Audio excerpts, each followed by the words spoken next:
You are watching Access LaPorte County, Channel 97. Coming up next is the August 1st, 2023 meeting of the Michigan City Common Council. You can find more information for this meeting by visiting www.accesslaportecounty.org. Good evening. I'd like to call our Tuesday, August 1st meeting of the Michigan City Common Council to order. If you could please silence all electronic devices and stand for the Pledge of Allegiance and a silent prayer. Pledge allegiance to the flag of the United States of America and to the republic for which it stands, one nation, under God, indivisible, with liberty and justice for all.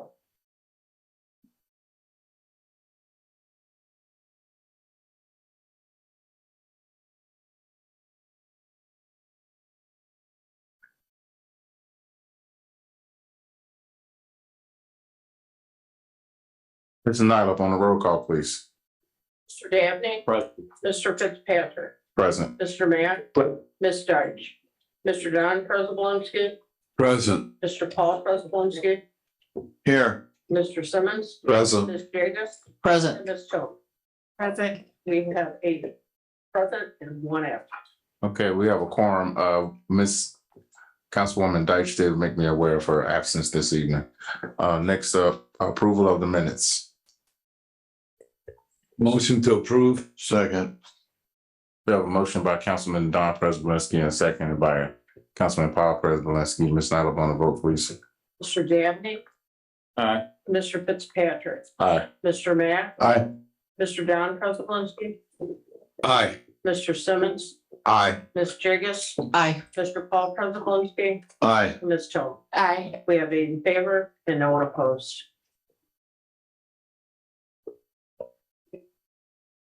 So noticing the length of our agenda and that there are quite a few people here, some may be waiting for public comment. Is there I'd like to make a motion that we move public comment to up before reports of standing committees, please. I second that. we have a motion by Councilman Paul Prespolinski and seconded by Councilman Don Prespolinski to move public comment up to now. So all in favor, say aye. Aye. Aye. Any opposed, same sign. Okay, we will now have public comment. Anyone from the public wish to speak?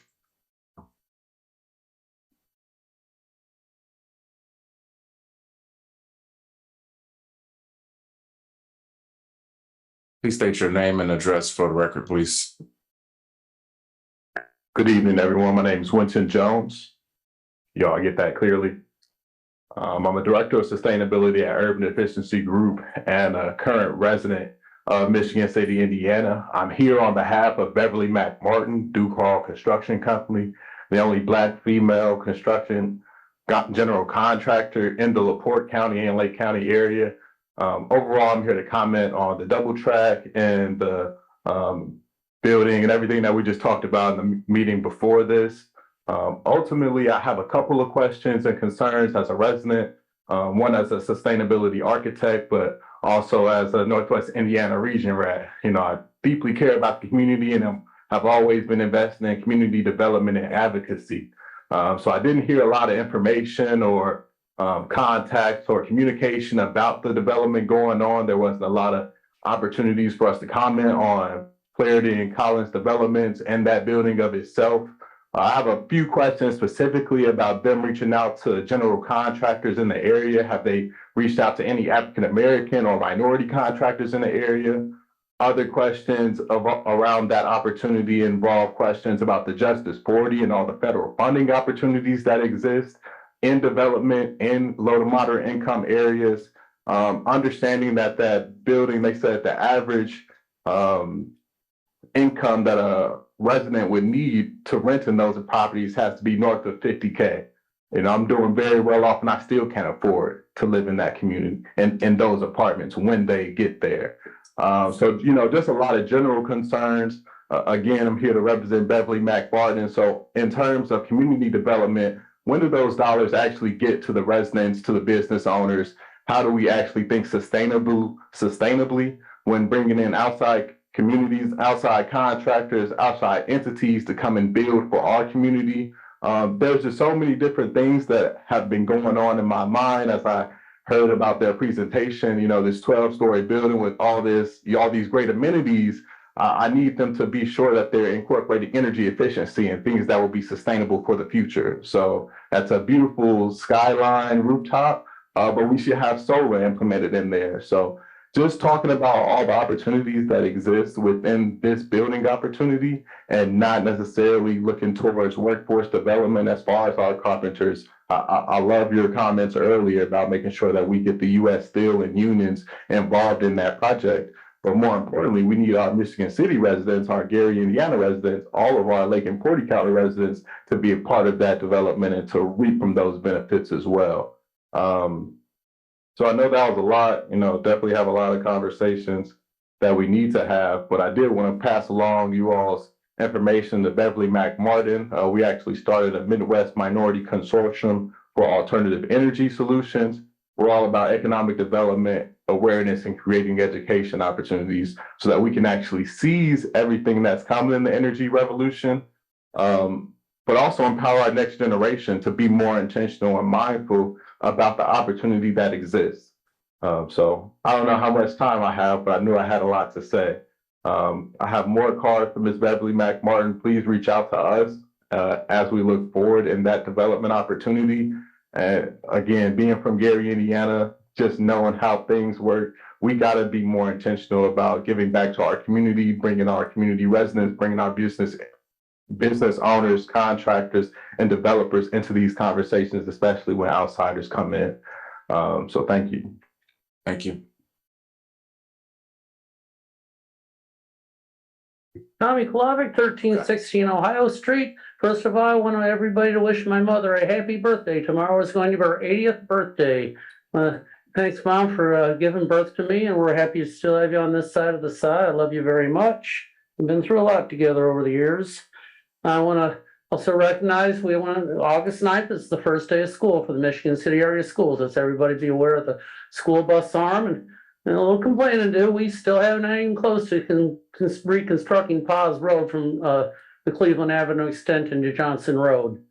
I also want to announce that Saturday, the Michigan City Wolves high school football team in Innisfield will be having their scrimmage. I think it's going to start around 10 o'clock with an alumni game. I think it's $20 for each player, kind of a donation to the team. And then it's going to be followed by the JV scrimmage and the varsity scrimmage. So I encourage everybody to come out for that. Thank you. Thank you. Kathy Stransky, 223 East Barker Ave. And I would like to compliment the Michigan City Police Department for their response on Sunday morning when I had a 911 call and a problem, and they responded to my house, 3 units within a minute. Thank you. For all the bad they say, thank you, thank you.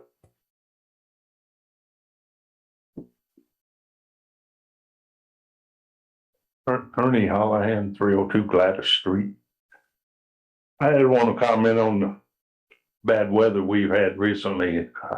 I was out of power for 2 days and couldn't get a hold of NIPSCO. There's nobody in on the weekends, but I did get a hold of them today. I had to make them aware that it created a health issue with me because I'm on a CPAP machine plus oxygen at night. And before he put me on oxygen, I was still stopped breathing 15 times a night. So I don't know how it's working with the oxygen right now. I haven't been back to see him. I see him pretty soon. But I did make NIPSCO aware of this today because I couldn't. My power went out at 1 o'clock and I couldn't go back to sleep because I was too leery about going to sleep and not waking back up. I had a friend that did that and he didn't wake back up, and I didn't want to be in that situation. So I stayed up as long as I could, but it's a bad situation. when somebody's in that predicament and you can't get a hold of nobody. I finally called the police and they did get a hold of NIPSCO. And Sunday morning, my power was back on. All it was the fuse kicked out at the end of the alley. All I had to do was put that fuse back in. Either a tree limb or something hit the line and shorted it out and it kicked out, but it's not fun worried about something like that. So I'll find out in a week or so. They're gonna send me paperwork to fill out and have my doctor fill it out, so I'll be put on the list then. Thank you.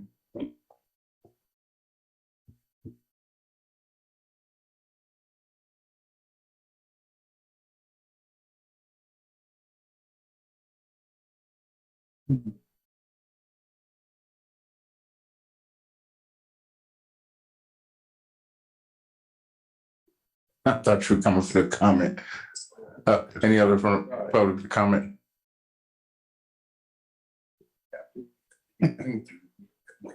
Yeah. My name is Jesse Kunda, and I'm at 731 Franklin Street. I've had a business in the Uptown Arts District for 10 years now. In that 10 years, we've always had a homeless problem. Within the last 2 years, the problem has exploded to the point where I've had to take gun safety classes and get my concealed carry permit. I don't feel safe in the Uptown District anymore. I've had to call the police this year probably 15 to 20 times. I've had to lock people in my store because homeless people fighting out in front of my shop. I've had a man come in and threaten to lock my door and sexually assault me.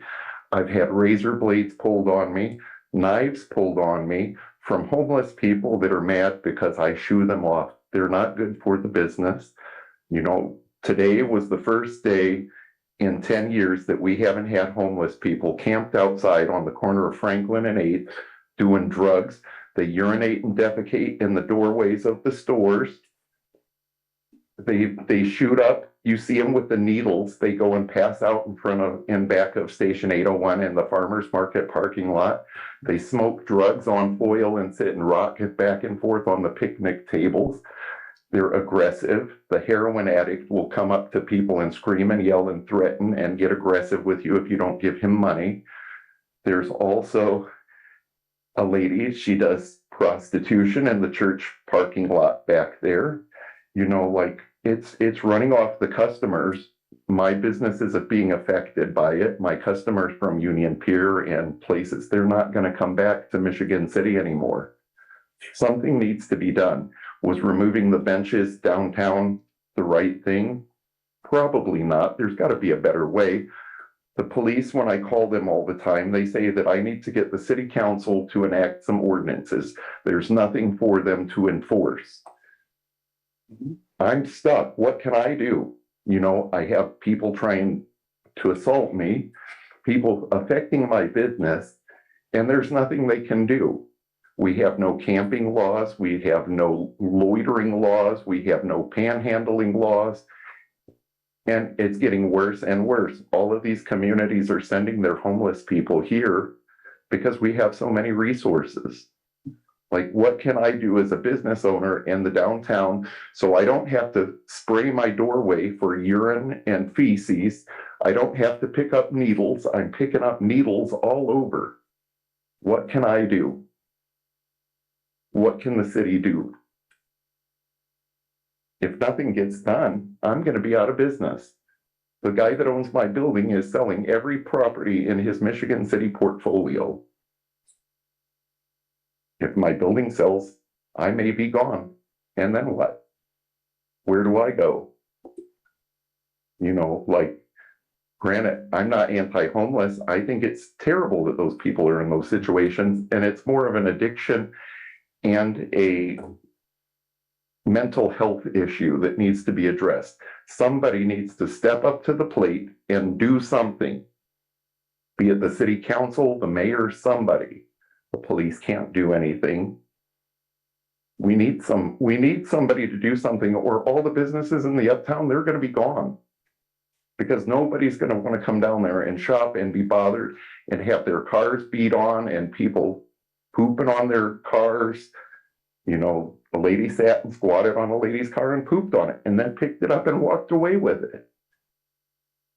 You don't like, I'm at a loss. What do? It stinks like pee. It stinks like poop. I have to worry about people getting stuck with needles. I just need something to be done. Thank you. Thank you.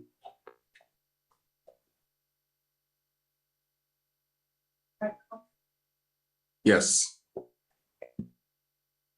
I'm Amy Bowman. I have a business in the Uptown Arts District as well, on the 600 block of Franklin Street.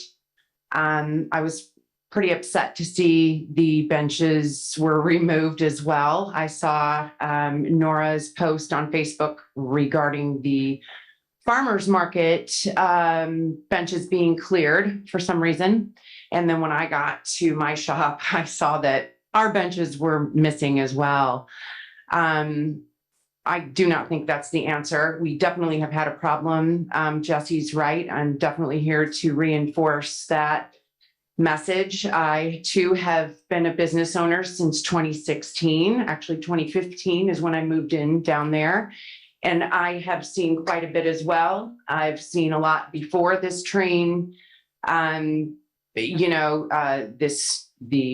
construction.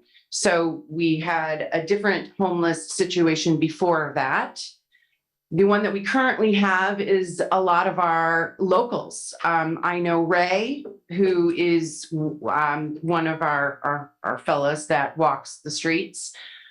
He's very volatile, but he grew up here and he owns this place, and rightfully he should. However, he's dangerous. He's volatile. He's scary. He will run out. I've watched him run out in front of a van, and the van almost went up into Trinity Episcopal Church's yard because they had to make a knee-jerk reaction. He has startled children on skateboards. He's scared ladies walking down the street. He comes into my business and screams at folks. All while we all handle it. We deal with it. Like Jesse said, we're cleaning up excrement. My landlord is livid that it has gotten to this level. He has owned buildings in the district since the 90s and has never seen anything like this. It's disgusting and it's deplorable. And the fact that there are no restrooms in our downtown area for our community, I have no words. I've brought it up to the redevelopment. I brought it up to the Board of Works. I'm at a loss as well. It's an embarrassment. And it's unfortunate that we've gotten to this point. Somebody, all of us, need to step up and we need to fix this problem or our community is going to hell in a handbasket.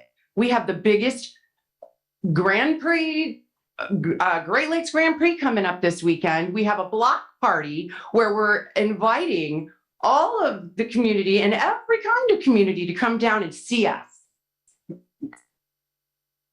And that's what they're going to see. They're going to see a downtown that's been, ridden of their seating because they don't want anybody to come down and be a part of the community, but they want to take away. Bottom line is, I can go on forever. We have a problem and we need a solution. So we're here to ask you for a solution. So we're listening. Thank you.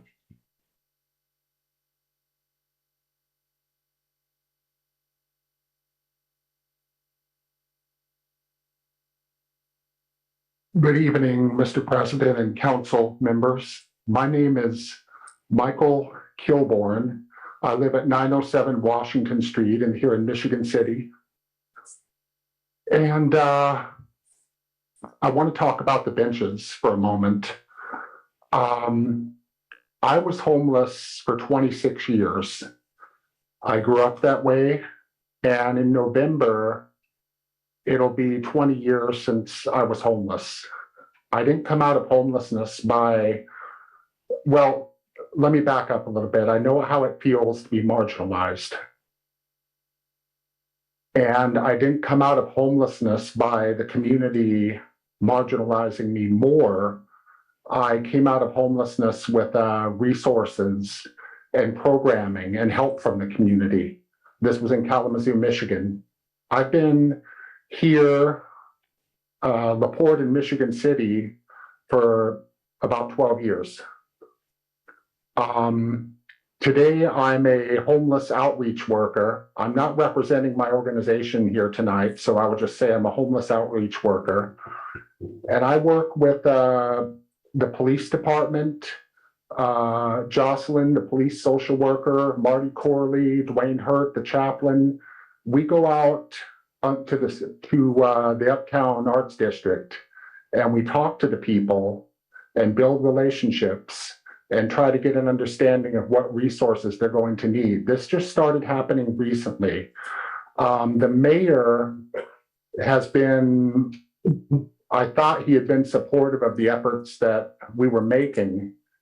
And I feel kind of stabbed in the back by the removal of the benches in the downtown area, the removal of all the seating in the farmers market area.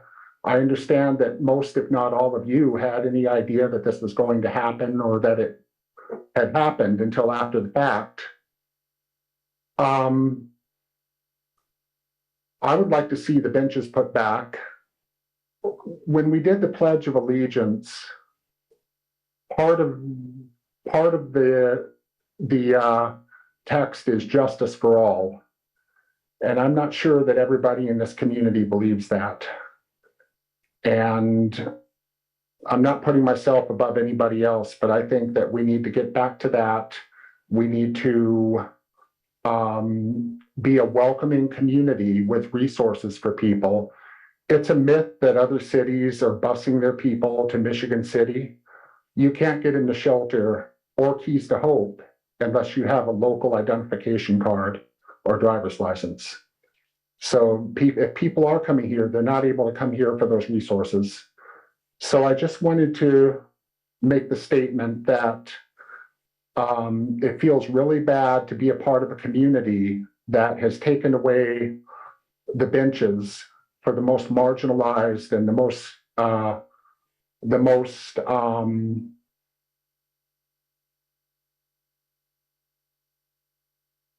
I'm looking for the word, the most endangered in our community, people who are most likely not to succeed. We need to help people succeed. So that's, in a nutshell, that's what I have to say, and I appreciate your time. Thank you.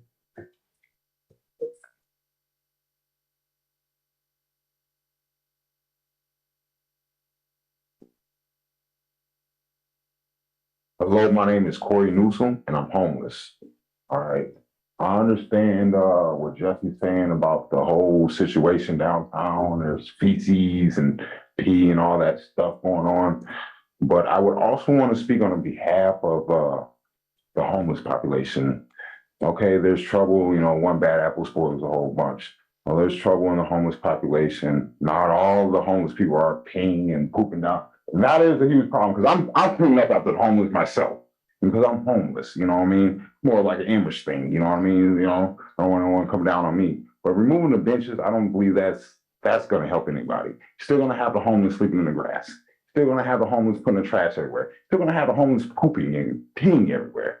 You know what I mean? So what you're really doing is you're taking away from the business owners for the elderly and disabled that need to sit down on those benches. They have nowhere to go. There's no shade, really. The benches were under the trees. You're taking away from the business owners trying to punish the homeless. It makes no sense. You know what I mean? So I believe the solution is, to use more, a little bit police force on the homeless, that are doing those, let's say, disorderly conduct type things. You know what I mean? Don't take away from the business owners that are trying to make a living. Those benches are there to support, the disabled, the elderly, especially in the summertime when it gets hot, they get shade under the trees. removing those benches then it doesn't solve any problem. You're not gonna get rid of the homeless removing benches. Hell, they'll sleep right under the trees in the dirt. You know what I mean? So you're really hurting the people that are really trying. And that's all I have to say on behalf of the homeless. Thank you. Thank you. Hi, Ernie Hollahan again, 302 Gladys. I have a great nephew out of Valpo that works with the homeless. He came over here and met with the mayor.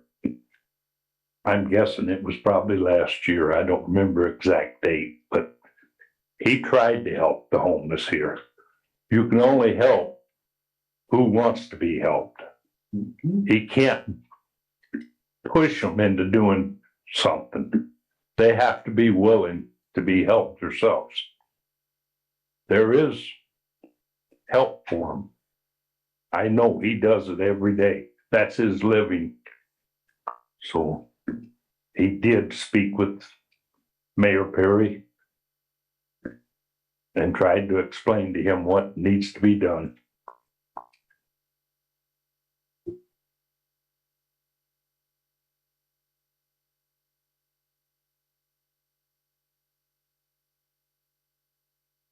Hi, I'm Christina Zachney, 1502 Tennessee Street. I'm here to talk about the benches too. I am a transplant to Michigan City. I moved here 4 years ago. I worked at Blue Chip Casino for 7 years prior to the pandemic shutting down. Fell in love with the city. The Arts District is now absolutely inaccessible to me because there is no place for me to sit down to rest.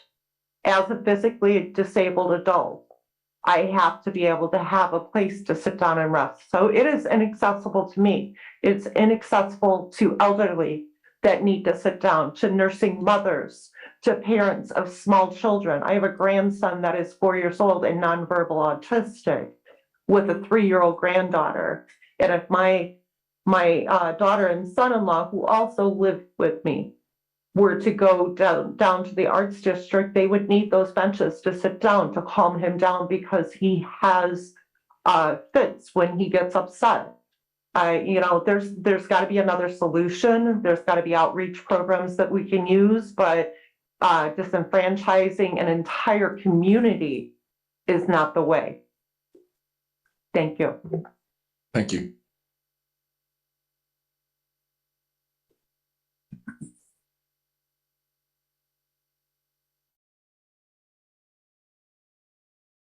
Hi, I'm Lynn Reed, 607 Benton Street.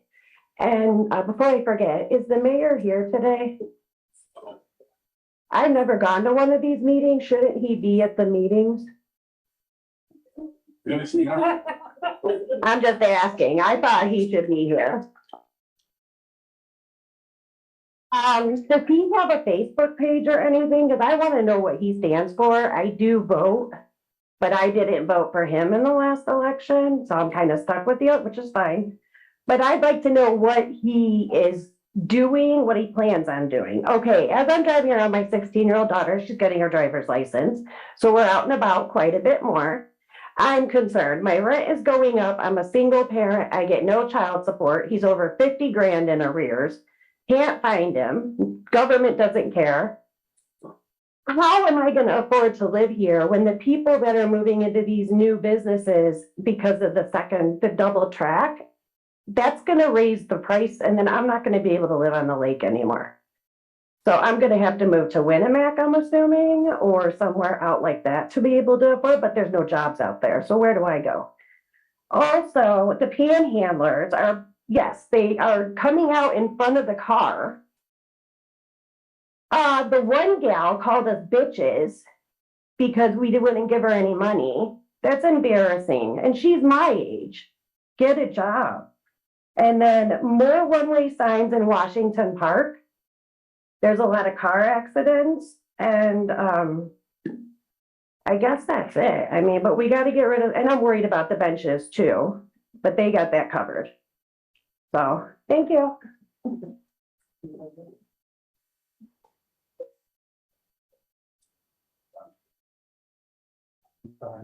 I gotta wait for everybody else. Yeah.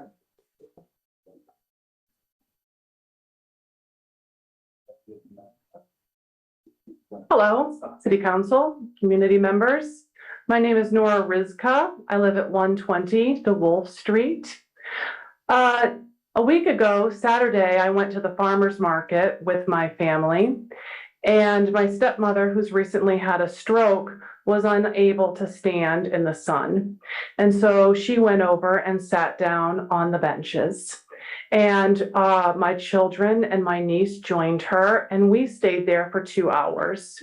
We stayed there for 2 hours because it was so beautiful. We were sitting in the shade, and so many people that we knew from the community were coming over and visiting with my stepmother. And a family came and sat down at the picnic table next to us. And they had 2 small children, and all of our children played together, and we visited, and I learned where they were from. I went back into the farmer's market 2 or 3 times to get more snacks and little things, and filled my bags supporting our local vendors. And I left with this feeling of, I love my town. God, I love Michigan City. I love this community, and I love the way this feels. And I was so grateful that my stepmother, even though she couldn't enjoy the farmer's market in the same way that she has been able to in the past, she was still able to be there and be uplifted. But now, of course, we can't do that anymore. And it's really disappointing to me. Tonight, I was at Pullman Park for the festival that's there, and I saw the mayor, and I expressed those sentiments directly to him. And he told me that he removed those benches because there were too many people, homeless people, sleeping on them. And he went on to use a number of derogatory terms to describe the homeless: disgusting, dirty, diseased. He asked me that if I thought a breastfeeding mother would want to sit on those benches and feed her baby on those benches because they were so disgusting. And I told the mayor tonight, as a breastfeeding mother, yes, I would. I would sit on those benches and feed my baby from my clean breast. And I wouldn't let my baby lick the bench or any bench. I'm asking you, please, on behalf of the elderly and the disabled and the entire community of Michigan City, to bring the benches back. And I join you in your efforts to address the homelessness crisis, not only in Michigan City, but in America. As a business owner, I have experienced all of the things that Jesse and Amy and everybody has talked about at the Rising Phoenix Gallery. I'm here to be part of the solution. If there is a task force or a group that I can join, please invite me. I'm here for you, just like you're here for me.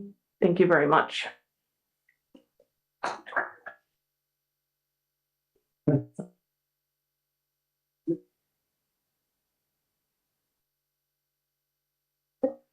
Hi there, I'm Anastasia Gums at 222 Springland. I'm not a business owner in town. I actually work at the library. So I know the homeless population from a different angle. I see them as people. And I think it's really short-sighted of our mayor to just take away benches without any input from the local community, without talking to business owners. As far as I can tell, it seemed like a surprise to everybody. I didn't realize that's how things worked. I thought there were avenues to go through. I just find it distressing. This is last month, the 3 hottest weeks on record. The 3 hottest weeks. Those benches were in shade. Where would you like people to go during the day? Because some people don't have a place to go. Where can we keep them safe? We need resources in our community. We don't need to take things away. There is so little some people have, and you can't even give them a safe place to sit, to stay safe when they're tired. I just don't understand that. I think it's embarrassing. I thought that the bird strips on top of the buildings with the spikes was the least humane thing I've ever seen downtown. But now we've surpassed that. These are human beings. Human beings. That's all I have to say. Thank you.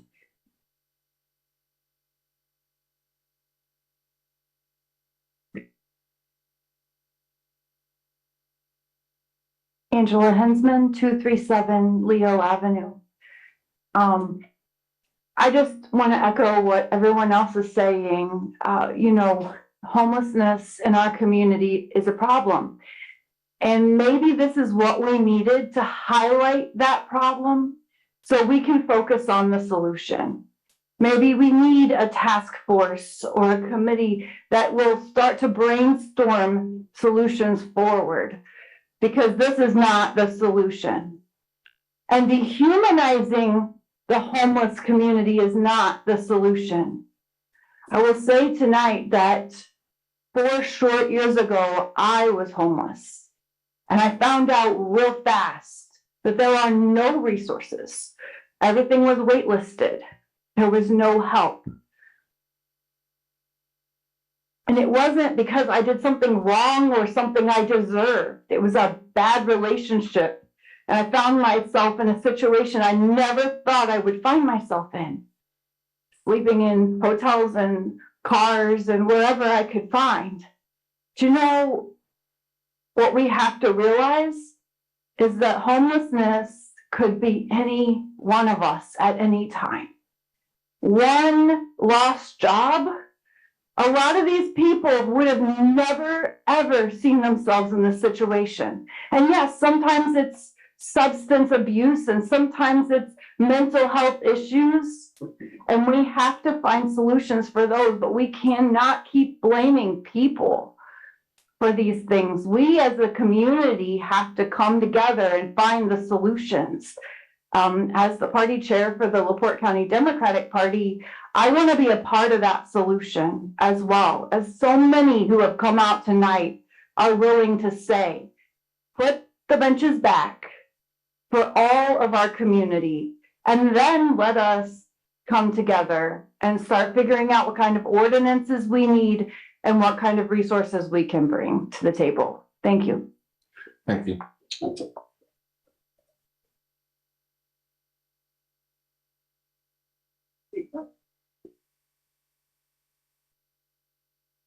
Good evening, everyone. My name is Edward French, 3834 North Malaga Drive West. As you all know, I'm a man of upright person. My character means a whole lot to me. I'm here tonight because as of you all know, you have a letter that was sent out what took place. I'm no longer here. As of July 14th, I got discharged as working as a code enforcement officer here. As I was working here, I took very good notes from the day one when I first started July of last year, July the 11th, and I took notes for the whole year. By working in a code enforcement office, it was just a hostile environment from the time I walked in the door. I felt, like I shouldn't been there in the first place, or like not wanted to be there. But things get done. I know people got to do what they got to do in life according to what the mayor tell them to do, and they got to do their job. So as of that, as a person that was doing their job, several of you all know I was out in the community doing my job very well, and I had got some things done out in the community. Don, Brad, Dabney, you see me out. Sean, you see me. Quite a few people see me, Paul.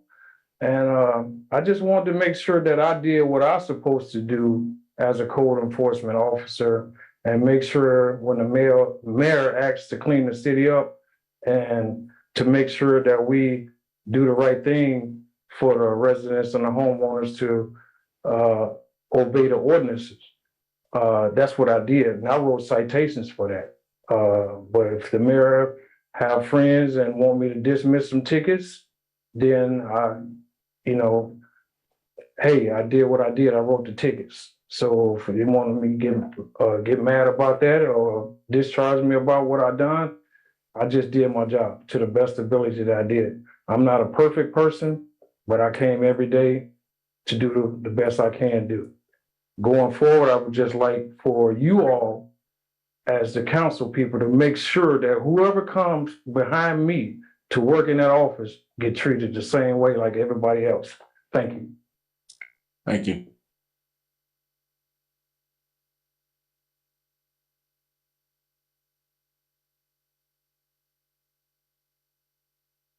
My name is Christine Kissel, 1607 North, 500 East, and I'm here to talk about homelessness. Homelessness is a really complicated problem. It is not Michigan City's problem. It is our country's problem. My son lived in Los Angeles, California, where you would walk down the street, both sides of the sidewalk would have tents, tent, tent, tent.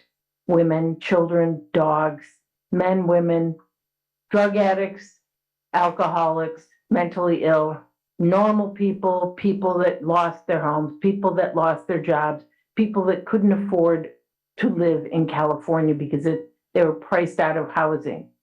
So here we have this small town, mostly a town of poor working class people, and we had some benches. I say, what a wonderful thing that the homeless people can sleep on a GD bench, not on the ground. That we have a mayor that is so spiteful and hateful to humanity to take those benches away from those that have nothing is so shameful. And you as a council need to stand to him and say, these are our people. These people are here in need. And if a bench was the least the mayor could allow them to have, I say, let's bring some more benches. How about some blankets? How about some social workers? How about housing? Many studies done on homelessness. The first thing to do is give them housing, then give them social work, then maybe therapy, then medication. By the end of all that, they're ready to get a job. You can't get a job first if you don't have a shower. Homelessness is complicated. We don't have a lot of resources in this town, and taking away things for everyone so the mayor doesn't have to be bothered by the dirty, filthy people that mess up his benches is shameful. It is shameful. Shame on him. And I hope that you get behind him and say, buddy, put the benches back. They're not yours. They're ours. They're our benches. He doesn't get to say. Thank you.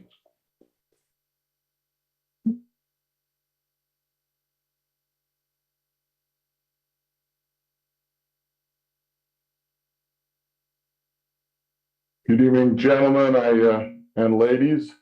I came over from the police night out, great event. The mayor happens to be over there. Can you please state your name and address for the record, please? Thank you, Sean. No problem. My name is Matthew Kubik. I have several roles here in Michigan City. One of them is I am the senior warden of Trinity Episcopal Church at the corner of 6th and Franklin Street. So we are right in the center of the historic Uptown Arts District. I'm also president of the Michigan City Rotary Club. And a little bit, most of you know me, but a little bit of my background. I was a registered architect in Indiana and Illinois. I am a professor emeritus at Purdue University, where I taught courses in architecture and urban planning. I have given international conferences on urban planning and design and presented in Washington, D.C., presentations on quality urban designing and urban designing guidelines. So, coming from that background, we had a consortium of our economic development, our redevelopment commission, our city planner, and a whole community of people who came together with a vision of taking our decadent and destroyed downtown and turning it into an urban revitalized area that would be for both our community and as a destination place. The concept is called placemaking. And we as a community, hired a very expensive urban design planner, guy who presented urban design guidelines for Michigan City on how to revitalize our Uptown Arts District, Roger Brooks, who came in and gave us all sorts of really very specific things on what we needed to do to revitalize our downtown. That was about 6 years ago. Shamefully, we've ignored almost all of his recommendations. One of those recommendations was to provide seating in your area that would invite people to come to your uptown and sit. One of the primary things that he said that has stuck with me the most is your uptown will not be successful until its use is reflected by the demographics of your community.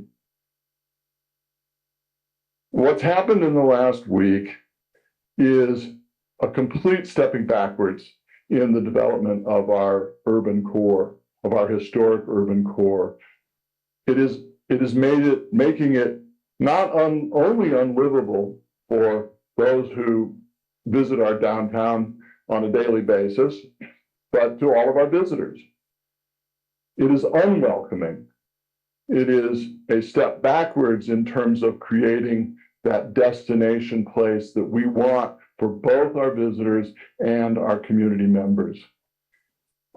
Not only that, but in just talking with Shannon Eason from the Parks Department, she got phone calls today complaining that the people who had no benches were sitting in our landscaping and killing the landscaping. So we're essentially going backwards in creating a livable downtown instead of moving forward. Now, I have several questions. Where did the money come from? The benches were put in by the Redevelopment Commission with the permission of the Board of Works. None of those commissions or city departments were consulted in this. We have a renegade mayor who is taking us backwards instead of forwards. And it has to be the job of the city council to bring the man to task. Thank you.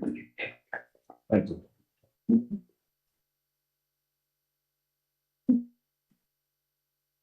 Is there anyone else from the public wish to speak?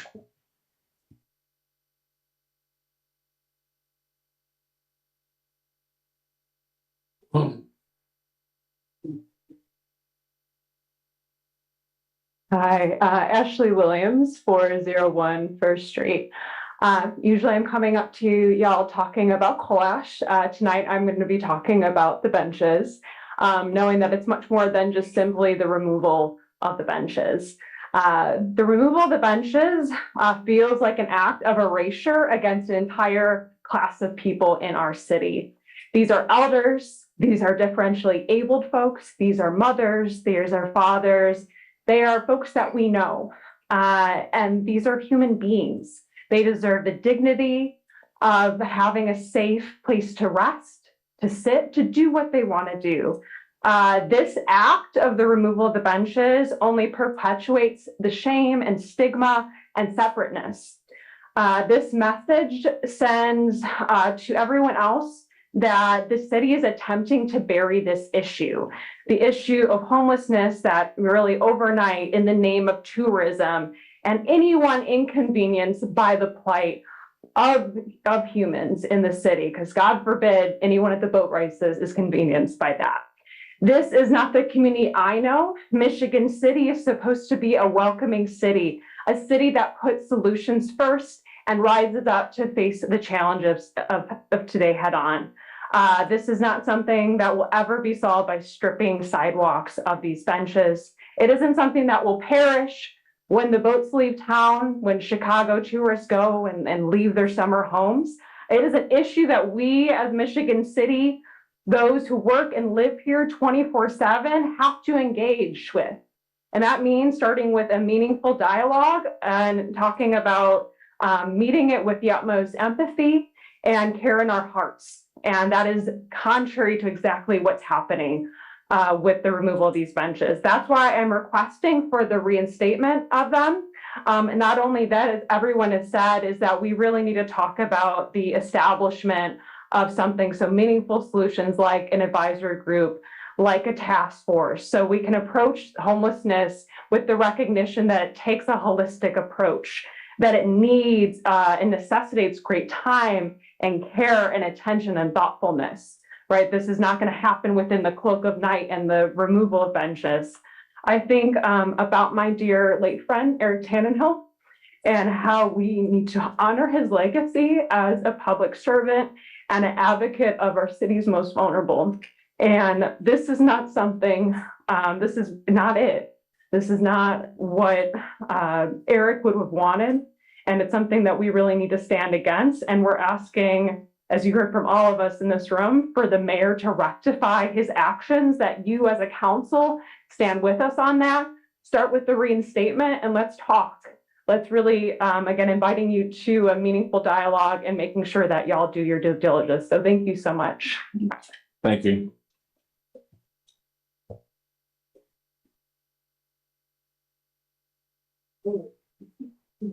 Everybody's done. Okay. Okay, Tommy Klovic, 1316 Ohio Street. I said, I've mentioned the last time in our meeting, we were talking about Sixth and Willard. Bonders by statute, it's the number one primary duty of the mayor to enforce all the ordinances of the city and the statutes of the state. And it is the mayor that has the authority over all the city-owned property. Those are the city's benches. It's his call to have them removed. At this time, I'm going to cite, I'm going to bring up ordinance section 86-1, sidewalk or street obstructions, soliciting street or alley prohibited by exceptions. This is under subsection B. No person at any time shall step into any street or alley or use any object to reach over into any street or alley for the purpose of soliciting any donations, money, credit, property, or other things of value, or for the purpose of selling, distributing, offering, or attempting to sell, distribute, or offer any merchandise, membership, subscription, ticket, written material, or other items. Now, the reason I bring this up is I'm sure many of you are aware, since probably 2006, I've been a part of a Michigan City Pop Warner high school football and cheer family. Back in 2009, when our junior Pee Wee Pop Warner team advanced to the Pop Warner Super Bowl, our team mom came before the Board of Works. And we want to do a helmet drive where, we're going to go out to 8th and Franklin and solicit donations for our travels to Orlando. That's where they have the Pop Warner Super Bowl. And this was actually the ordinance our previous city attorney, Mr. John Esbar Esquire, cited, which our request was denied. We weren't allowed to do that. So I just don't think it's fair that these people are allowed to stand on the corner with their signs against this ordinance. And if you can't enforce or don't have the capacity to enforce these ordinances, then you need to repeal them. Thank you. Does anyone else from the public wish to speak?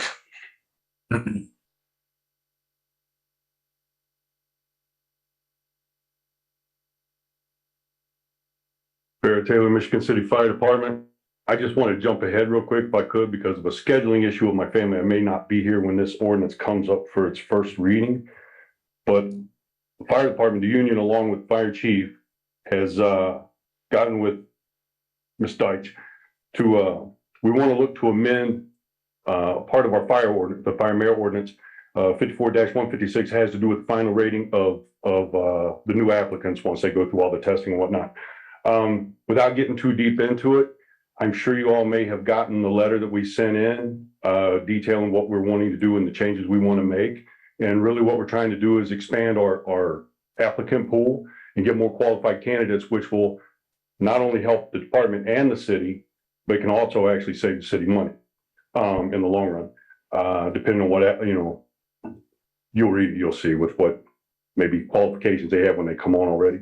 I just want to say, if I'm not here for that reading, the chief may still be here and may be able to answer questions. If not, you guys can contact me personally if you want to, through my email. Get a hold of me, get a hold of the department, get my personal number. I'll talk to you guys and talk through any questions you may have as far as, any details that you may have want cleared up.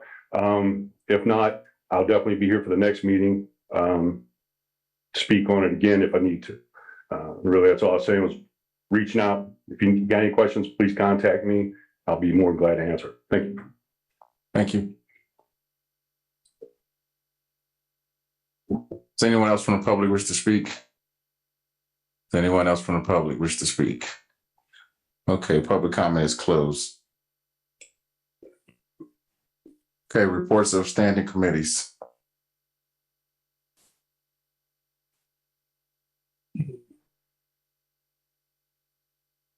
Having that.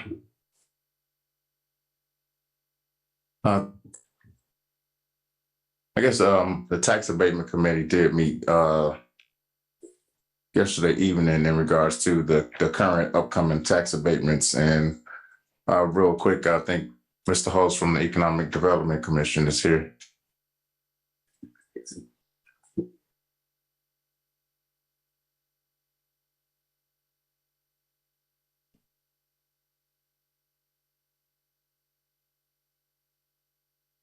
Good evening, Clarence Holst, Toolkit at Spark Plaza. With the EDC, yesterday we had a meeting with the Tax Abatement Committee. Meeting was pretty short, but we have 14 companies that submitted their compliance forms. We have 23 outstanding tax abatements. There's a few that will be coming up next year. For most part, 11 of the companies met their obligation. The final 3 that couldn't, not because of lack of trying, just because they don't have the people. We had a job fair earlier this year in May. We had about 80 companies, 2,000 jobs on the floor, and about 200 people showed up. So that'll give you what the state of affairs is right now in this country and Michigan City. We've got the jobs without people, and so the ones that were short were about 92%, I think at 80%. So they're trying to meet their obligations to just can't find the people. So the committee met, reviewed the abatements, and they approved them moving forward to council for to approve going forward to the tax assessor's office. I'm sorry, auditor's office. Were there any questions from Mr. Hulse? Is there a motion?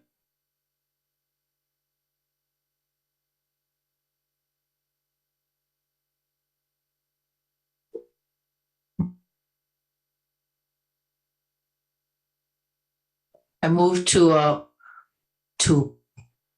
pass the Michigan City Tax Abatement Compliance Report 2023 to approve of it.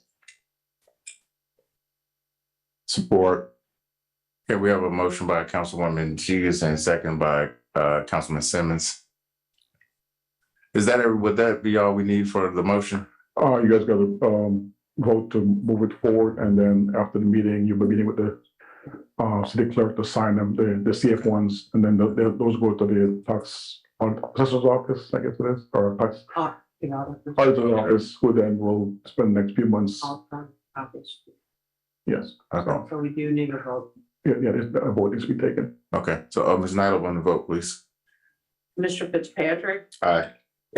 Mr. Mack, Aye. Mr. John Prespolinski, Aye. Mr. Simmons, Aye. Ms. Jagus, Aye. Mr. Paul Prespolinski, Aye. Ms. Tillman, Aye.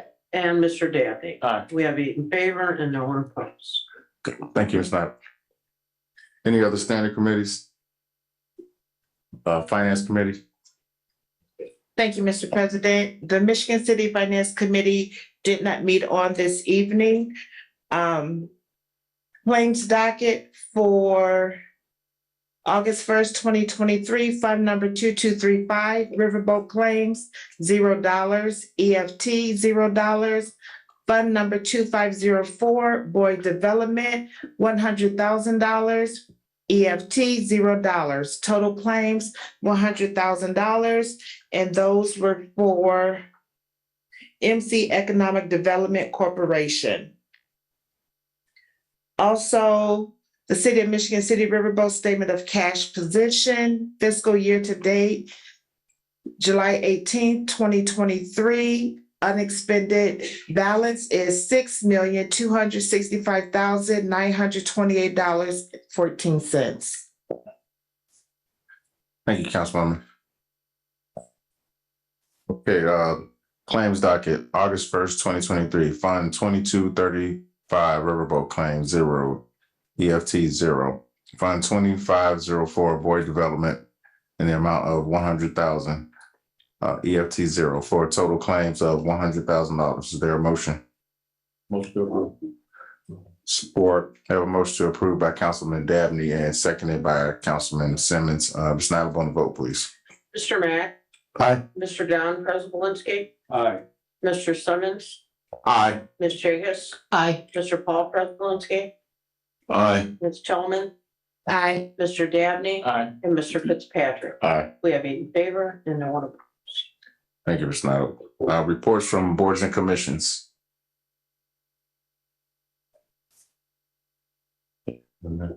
Reports of special or select committees. Mr. President, I think I'm on 2 commissions that fall under these categories, I believe. The first one was with the LaPorte County Solid Waste District. And this year here, or 2024, the county will be having a new provider for the recycle products. Right now, Republic Service does the recycling pickup, and the board voted last Wednesday that the new company is going to be Borden Recycling out of Elkhart, Indiana, and they gave us a presentation at the board meeting, and also I visited their operation over in Elkhart about a month ago. I went over there with Clay Turner and another representative from the Solid Waste District, and we toured their operation there. So in 2024, we will have a new company in LaPorte County picking up the recycling. And with the ESG committee, which I'm the chairman of, we had I call it a workshop last Thursday to speak about the ESG contract that we presently have, and we are contracted to have this for 18 years. But there were questions that came up even in my mind, and with the city attorney, engineer Brad Minnick, and I know some council members had questions about what this contract's all about, and I just wanted to bring everybody up to speed. Councilman Paul Prespolinski attended. Councilwoman Dahlia Zegas was on the Zoom, and so was Councilman Sean Fitzpatrick. That way, at least you have an idea what the contract is all about. And at this time, Brad Minnick, our attorney, is not our attorney, our engineer, is looking at the numbers that ESG has provided us for the 2022 performance. And he is validating those numbers. And at the next council meeting, we will have the report that will be sent back to ESG. And then we will be in compliance. And Mr. Minnick can talk more about the report that we'll be sending back. Because actually this ESG contract is not a contract with the mayor, it's a contract in between the city council and ESG. The city council is in charge of this contract. That's why I think it's very important for council members to know what's going on with this. Next year, who's ever here sitting in the council seats are going to have to know what this contract's about, because it's going to be with us for another 15 years. Okay, so got to know the ins and outs of it. And that's why I held the workshop to start going in that direction. Thank you. Thank you, Councilman. Any other special or select committees? Reports of mayor or other city officers and departments. And looks like we have Mrs. Janet Butner, Michigan City Promise Scholarship Annual Report. Good evening, Mrs. Butner. Good evening, and thank you for giving me time to give my annual report. I'm Janet Butner. I'm the director of the Promise Scholarship Program, and I gave everyone, all of the council members, my annual report. And I'll go through it quickly. I know there's been a lot already happening tonight, so one of the things that I do every year is try to give you an update on where we're at with the program. So the first part of the report includes all of the current students in the program. And there currently are 54 students who during the last academic year received Promise Scholarship funding. If you look at some of the totals, they didn't all receive the full amount. The Promise Scholarship is a last-in scholarship, so they may have had other scholarships that helped to cover their tuition and other expenses. We actually have a couple students one who has not received any funding at all. She hasn't needed it, but she still does her 40 hours of community service every year so she can stay in the program, which I think is very commendable because, as I always tell students, you never know. Things can change, maybe funding could change, and they might need it at some point in time. So for the 22-23 academic year, a total of $219,449.15 was paid out. But then on the next page, we went over the $1 million mark this year in giving out scholarships. So since the program began in 2017, the program is now awarded $1,081,117.30. So that's kind of a landmark. There still is plenty of funding in it, over $3 million, but it is good to know that we are helping a lot of students. Next, I reported on the class of 2023, the new students. More and more are eligible for the full $5,000 since we eliminated the junior high requirement to have attended junior high at the public school.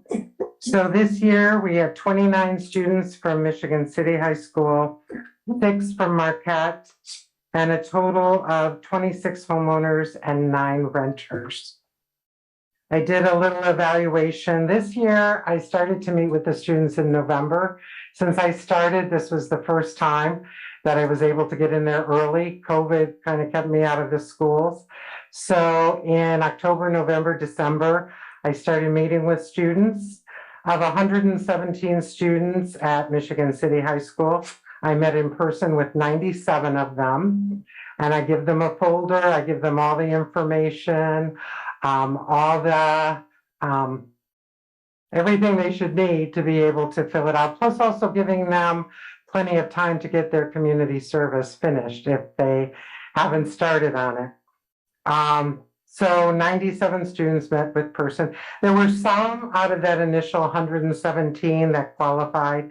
Some were in the virtual academy, quite a few at the AK Smith Center, although I was able to meet with most of them.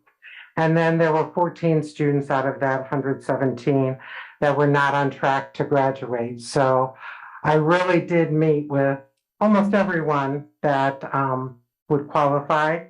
And then at Marquette, they had 12 students, and I met with all 12 of those. I do have a report of we still have a little over $3 million in the budget. Also, the Scholarships Exceptions Committee, I have that listing. And they meet once or twice a year for any students who maybe didn't meet their GPA requirement, or if they're attending an out-of-state school, to ask to be given an exception. I also included this year the community service opportunities. That's a large part of the Promise Scholarship. Students can contact me if their organization isn't on this list for approval. I always have students that I have to explain that volunteering at a business and working for free is not community service, but really getting them to get the idea of community service. And one of the final things that on the last page, and while a sad thing to have lost a member of our community, but Stephen Radford passed away. His wife, Jan Radford, worked for the Michigan City area schools for quite a few years. And in his memory, she asked for donations to the Promise Scholarship. And so far, we've received $1,170 in his memory. So I'm going to send her that last page and also let her know how much everyone appreciates her thinking of us at that time. So that was a very quick review. I did include one of the things I do after I meet with students. I have them fill out an information page and I send a letter to their parents that includes they call it a rack card. So the parents get information. So I send that out. And then probably what's more successful is I do a postcard campaign. I didn't have any left of the final one that I sent out, but this was one I sent in March to all the students that qualified. Postcards tend to get their attention in the mail because they don't have to open an envelope. So I did a mailing in March and then another one in May. So I really do try to communicate with the students and the parents. I get students' emails and I send them emails letting them know. After doing visits in the fall, then in May, I was at the high school, Michigan City High School every week. I went to Marquette a couple more times, trying to do as much as I could to stay in contact with the students, letting them know what's available. So I know that was very quick. If anyone has any questions or something I didn't include that you would like information on, I'd be happy to look it up for you. Yeah, Mr. President, just a couple comments. Number one, Janet, I think you're doing a fantastic job with this program. Thank you. And yeah, we're getting more kids, more children, adults, young adults signed up. And I also like the fact that, there's 6 students here from Marquette High School that parents are actually Michigan City taxpayers and live within the boundaries of Michigan City. And renters, we have 9 renters now, so we expanded that. And I can say that I voted in favor of, allowing students, expanding this program, allowing students from Marquette High School to be part of this, and renters in Michigan City to be able to participate. If you pay taxes in Michigan City and you live within Michigan City, my feelings are your tax dollars should be able to provide the same benefits for your children as they do for other children that aren't going to a Catholic high school or parochial high school. So yeah, proud of that fact and keep up the great work. Thank you. Yep. Councilman Simmons. Yes, I know that we couldn't make up for the years past, but I'm also elated to see renters included, which they should have been included from the start of the program. And thanks, Jan. Oh, thank you. And I think in meeting with the students and having kind of such close contact with them, a lot of times students aren't even sure if their parents own or rent a home. They sometimes have to check on it. So, which is kind of understandable. They're not worried about that. So I think it is good. Hopefully we'll continue to expand. But I guess I try to do everything I can to meet the students, let the parents know what's going on. Councilman Dabney. Yeah, just a little bit of a history. Councilman Simmons said that we should have included the renters at the very beginning. And I was on the original committee, was that 2016, I believe, when we put this thing together. And the thought process was, we did not know how many people would be eligible right out of the gate.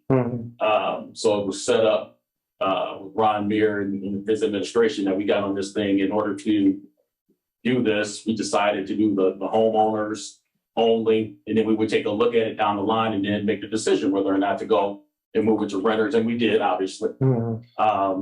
So that's how it got started, where we decided only to go with the homeowners. We didn't know what it would cost. So we ended up thinking with $4 million out there at the very beginning of this, and so that was the reasoning why the renters weren't put in there, for the people out there to hear that. And then, Councilman Prespolinski talked about, the private schools. And so I was one of the people who voted that I wanted to keep the money in the public schools. And it's not an anti, private school campaign. In my mind, it was support of the public schools, because if we have people that were to transfer out from the public schools into the privates, Michigan City area school system itself would lose $7,100 per student. And, but they could still receive the promised scholarship. And I understand, they're taxpayers as well. But in my mind, it was protection of the public schools, because as you leak school students out of that program, and there's a possibility that we could lose them at all 3 levels now, because they used to have to be from the 7th grade all the way up. Now, even the junior high students could leave Michigan City area schools. And I was actually involved with Barker Middle School, and I had parents that were putting their students into Barker Middle School in order to participate in the Promise Scholarship Program. So hopefully, we don't see people move out of Michigan City area schools, because, like I said, that's $7,100 out the door. And that is how you fund your teachers and your administration in the public school system, is through your head count. So hopefully it all works out. I mean, we just have a difference of opinion. I'm not trying to down what he's saying. We all have a difference of opinion, and I hope it all works out in the end. But that was the kind of the history of how it got to where it's at today. So. And we really don't know, except continuing to look at the statistics, and so that's why I provide you that report every year, so you know where the students are at, how many, kind of give you a breakdown of where we're getting the students from. Okay. Yeah. I think that was also. Thank you, Ms. Buehler. Yes. We appreciate all you do. Thank you. And if you ever have any questions, just let me know. I'm happy to provide you with answers. Thank you. Any other city officers or departments have reports? Good evening, Council President, all council members, Doug Legault, Michigan City Fire Chief. I just want to go over our the fire department call volume for the month of July real quick. We had 425 calls. Incidents year to date, we're at 2,734, which the prior year to date number was 2,460. So we have a 277 call volume increase year to date, which is 11% as of the end of July. So within that 425 calls, we had 25 listed under fire, 5 structure fires, 2 mobile property vehicle fires, 5 natural vegetation fires, 8 outside rubbish fires. We had 313 rescue emergency medical calls. 15 of them were rescue emergency medical calls. 277 were our basic medical assist. 15 were emergency medical service calls. 1 search for a lost person, 4 water or ice related rescue. Obviously they were water calls at this time of year.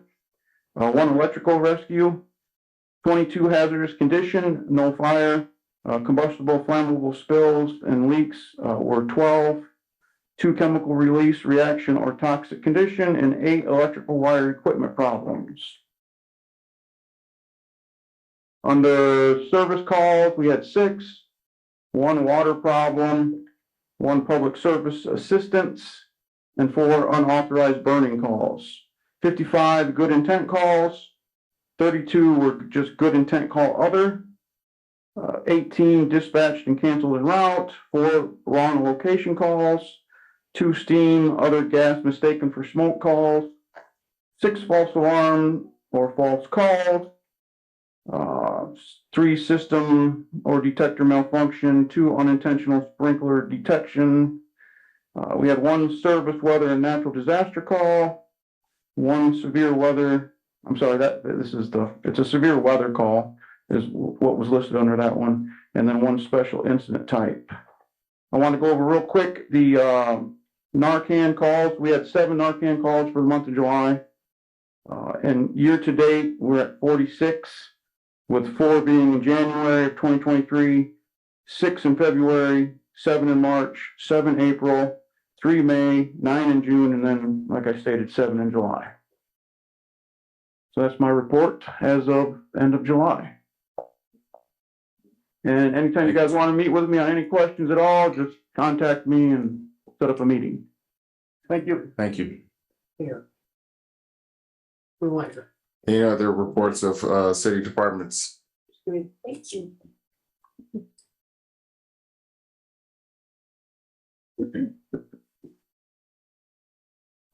Mr. President, Scott York, Director of Planning and Redevelopment, would you like for me to do half of the presentation now, and then when we get to the resolutions, bring up our council? If that would be acceptable? Yeah, that should be fine. That way we can get through it a little bit quicker. Yeah. Okay. Good afternoon, Councilman. We'll probably after this, it'll be closer to 8:30. We'll do it then.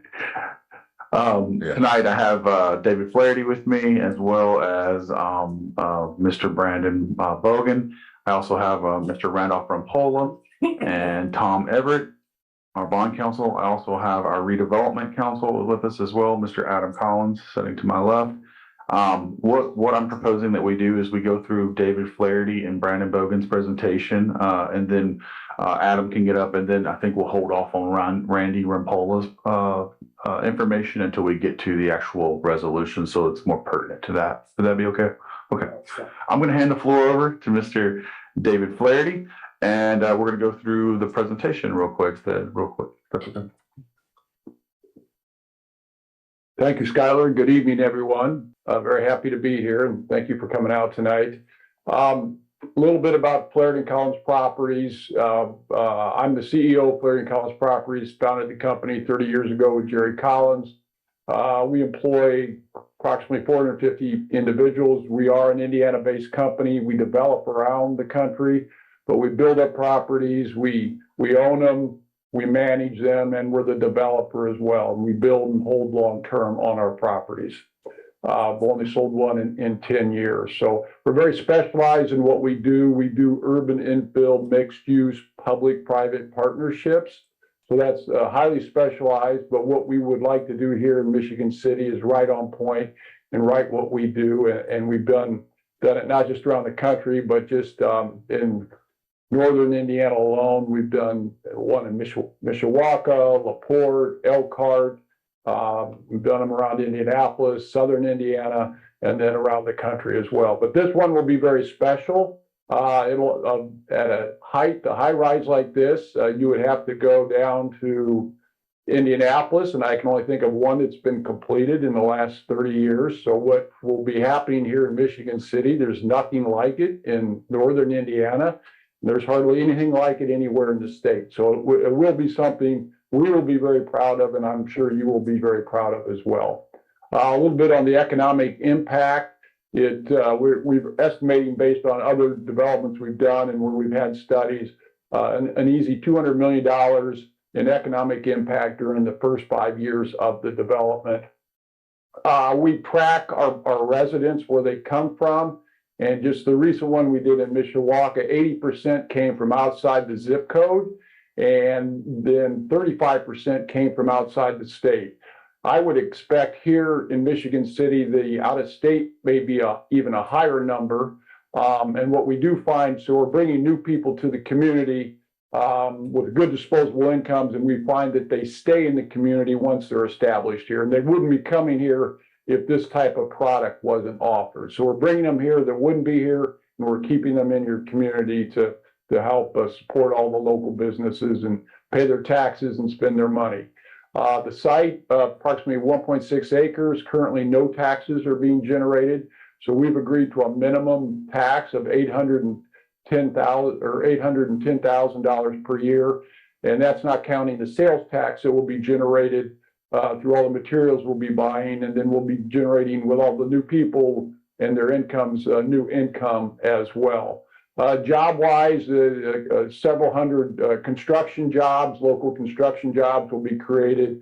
And then we have first floor retail that will create permanent jobs, as well as our people operating the property, and the garage will be permanent jobs as well. What we're doing here kind of fits in with the overall kind of plan with the South Shore and the Westlake in making Indiana more accessible to downtown Chicago, with the idea of let's bring people to Indiana, have them live in Indiana, pay their taxes in Indiana, raise their children here. And if they have their job in Chicago, then they can go in and maybe pay for lunch, but everything else is spent in Indiana. And we get them ingrained here, and then hopefully their businesses would move to Indiana at some point. So a big investment by the state and the federal government in kind of trying to reach that goal. On average, our properties, it's 70% young professionals, 30% more of the baby boomer types. And we expect that we may get a little bit higher baby boomer here in helping to keep people in Michigan City that may live here, but don't want to take care of their yard anymore in the house. But now we'll have a living option where they may want to stay. And what we're finding, and I'm, I guess, guilty or an example of this, don't want to take care of the house. We want what some of the young people want. We want the amenities, the lifestyle, the walkability, and the ease of what we can offer. So that's appealing to both kind of demographics. So like I had mentioned, a higher percent of empty nesters here. And yes, this will be nothing like it in northern Indiana. But we still, and we touched on this earlier, some of our units will be smaller units, and with an entry point of approximately $1,500 per month, which sounds like a lot in rent, but then a couple making 26,000 or no, 27,000 each would be able to live here.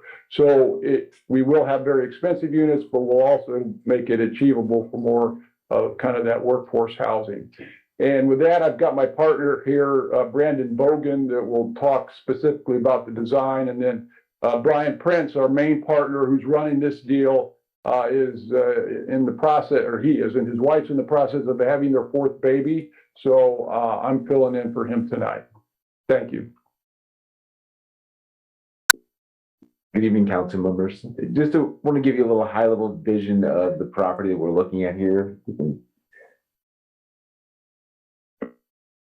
So we've got a few imageries of basically what we've created as renderings of the building. So here in the foreground, you can see the tracks, the South Shore has been recreated here in front of us. And with that, you've got the 5-story section of the building abutting the tracks. And then behind it, you see the 12-story tower. And then in the background, you see the red brick area. That is actually the parking structure.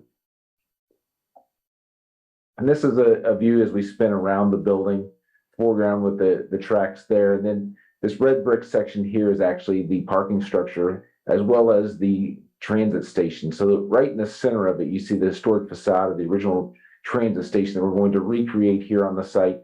And we've integrated that in with the meshed in with the more modern components to the building, bringing it together so we create an overall design aesthetic that'll fit in, yet also reach out to the progressive sides of Michigan City.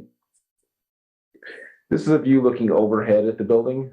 You can see on the left side, the U-shaped component too is actually the housing portion, and then the square with the green on top of it is actually the parking structure.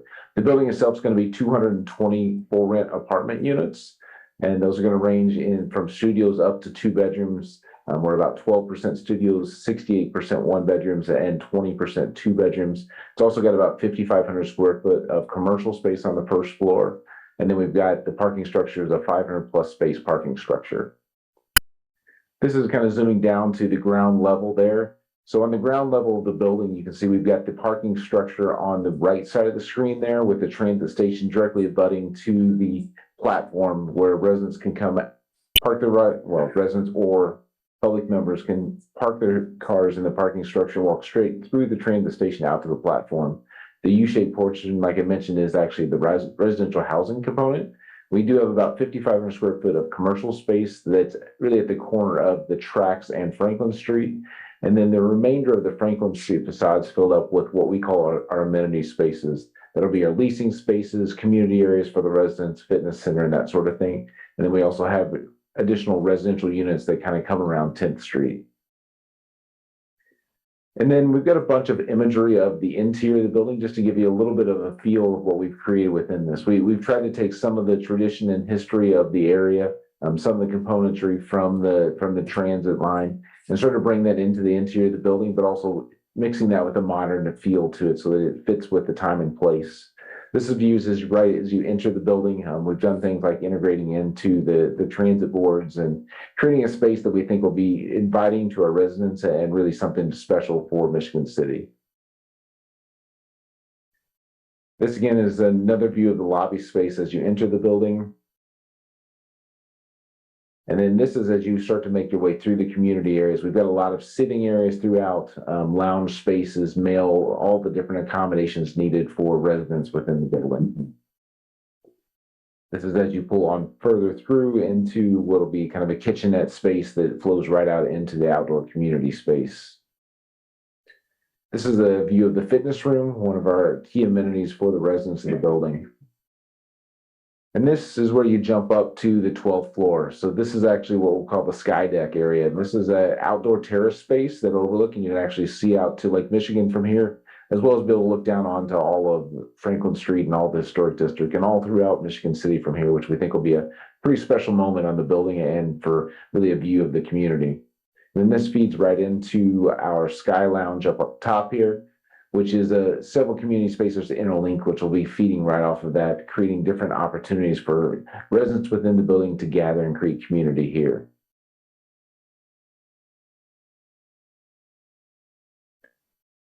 We've also created TV watching areas throughout, as well as just all different types of different seating areas to create common space that our residents can gather.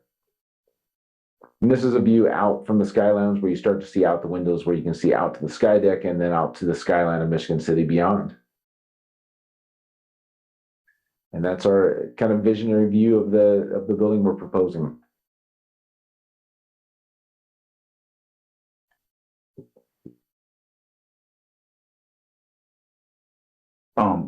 Along with this, if you don't mind, I'd like to bring up Adam Collins and just go through kind of like it. We'll be very brief with just commitments on the city's standpoint, things of that nature. Is that okay? Mr. Collins.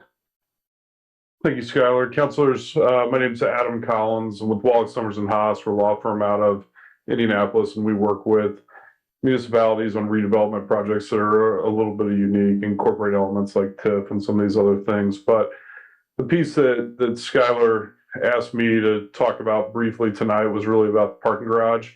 Do a lot of these projects, what you find out is that parking always becomes, and parking garages really become the issue. But in this particular instance, we're talking about approximately a 550 space parking garage that'll be built for a couple of different purposes. One, to house the NICTE commuters. Secondly, to house residents of development. And third, members of the public, give them access and the opportunity to park there.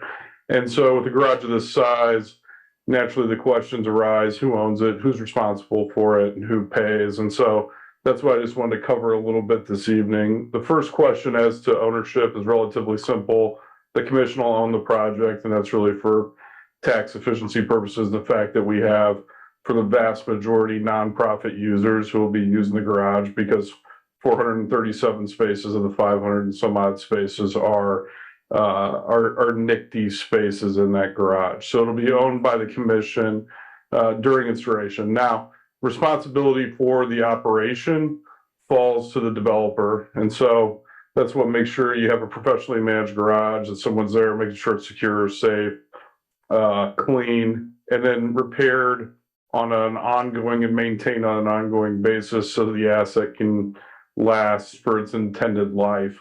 In addition to the operation by the city there, or pardon me, by the developer, there's one element that is a little bit different, which is a rooftop. And so there's a rooftop at the 5th floor that is open and available for commission management, and whether that's a variety of different ways it can be used. Ultimately, it'll be the responsibility of the commission to program and operate that space.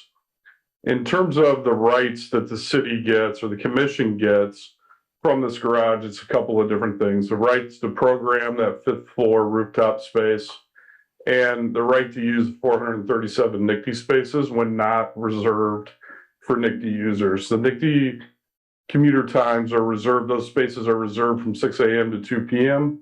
You know, those are the times they're most concerned about. From 2 p.m. until 6 a.m. in the morning, those are available for residents and public to use as they wish to come. It's a huge asset for most communities because usually when you have your highest need and demand for parking is evening and weekends, which is when these spots and spaces are really going to be open and available. The obligations of the commission in exchange for those rights are really twofold. One, to pay the expenses of the operation of the rooftop. So any of the programming that goes on there, trash removal, all those kind of things will be the responsibility of the commission. The second portion of that will be a proportionate share of the expenses to maintain and operate the garage. And that proportionate share is really based on a couple of different things. One, usage. So we talk about our portion, the commission's portion of the rooftop as compared to the total garage itself, which is the top of one floor of a 5-story building. And then secondly, as we look at the number of spaces, 550 spaces, 437 used predominantly by NICD, the remainder used by the developer. So the commission will have a very small, if any, component of the parking. And so this is all still kind of in negotiation with NICD and the developers. We're trying to finalize this part of the project, but we think it's going to be about 15% of the cost, about $20,000 to $25,000 max annually, that the commission would be responsible to pay to, again, fund the kind of ongoing maintenance and repair, masonry, tuck pointing, all those things that go on an annual basis. With that, happy to take any questions if there are any. Was there any discussion at any time about having parking passes for the garage to create income for the operation of the structure? Yeah, so as it relates to the parking itself, that's covered by the joint development agreement with NICD. And NICD, I think, has some restrictions on their parking spaces due to the way in which the sourcing comes, but we are not permitted to charge for parking on the garage until NICD makes a decision to charge for spaces along the rail. So they got to do, are you saying they have to do the whole, every parking area? You are correct. Now, my second question is this. Is it only going to be on the work week, Monday through Friday, that they have that total space, and the weekends is going to be open to the public? Correct. There are a couple of different, I'll say there are a number of event days that they also include within there. I think it's fewer than 10 that come in, maybe Lollapalooza, some other large Chicago events. And they have the ability to request additional days as needed, for folks to do it. But predominantly, with very few exceptions, it's Monday through Friday, 6 to 2. So we've talked about that, Councilman, about the charging, just going back to that's an important point, right? Because you should be charging to go there. What they've told us is the intent is to eventually get to that, to charging for parking, if there's a nominal fee, upkeep of the building, things of that nature, but they can't do it. I think because they receive federal funding, things of that nature, they can't do it unless they do it across the whole entire, every parking lot would be charged the same, essentially. Hopefully, eventually, sometime I'll get to that. I don't disagree. And quick point I'll make on the charging as well. once that charging happens, those dollars go to offset the cost of operating and maintaining the garage. So when it happens, it's again a net benefit to the asset overall. Thank you. Thank you. Thank you. Thank you. All right. So.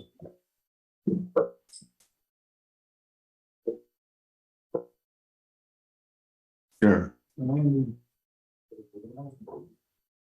No, they were just done a presentation first. Okay. So, Ms. Nyla, we have any petitions, There are no petitions this evening. communications? In accordance with ordinance number 453, the clerk's office received an accident report on July 19, 2023 that occurred on July 7th with the A Michigan City Police Department vehicle. Correspondence was also received on July 19 from Mr. Edward French regarding the termination of employment. Correspondence was received in the clerk's office on the 25th from the Michigan City Washington Park, inviting the council to celebrate their new Predator Ridge exhibit. Thank you, Ms. Nyla. We will be taking a 5-minute recess. The meeting back to order. Okay.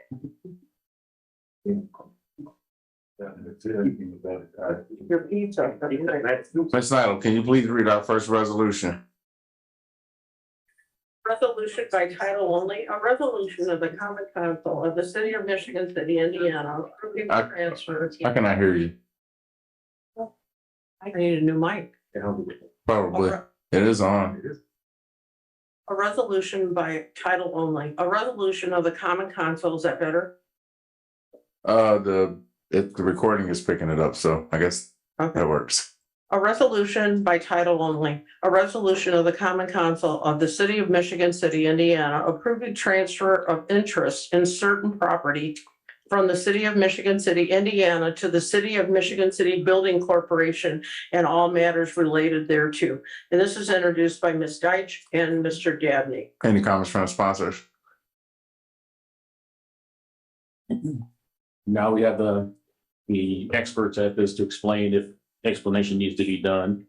Just my short explanation that I would have would be this is to transfer the Boulevard property over for eventually to the city building corporation to eventually in the end do the bond work for the station. Thank you, Councilman.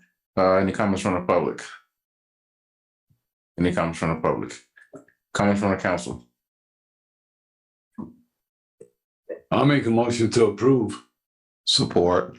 We have a motion to approve by Councilman Don Prespolinski and a second by Councilman Simmons. Ms. Nyla, on the vote, please. Mr. Don Prespolinski. Aye. Mr. Simmons. Aye. Ms. Jagus. Aye. Mr. Paul Prespolinski. Aye. Ms. Hillman. Aye. Mr. Dabney. Aye. Mr. Fitzpatrick. Aye. And Mr. Matt. Aye. We have 8 in favor and no one opposed. Thank you, Ms. Nyla. Can you please read our next ordinance by title only?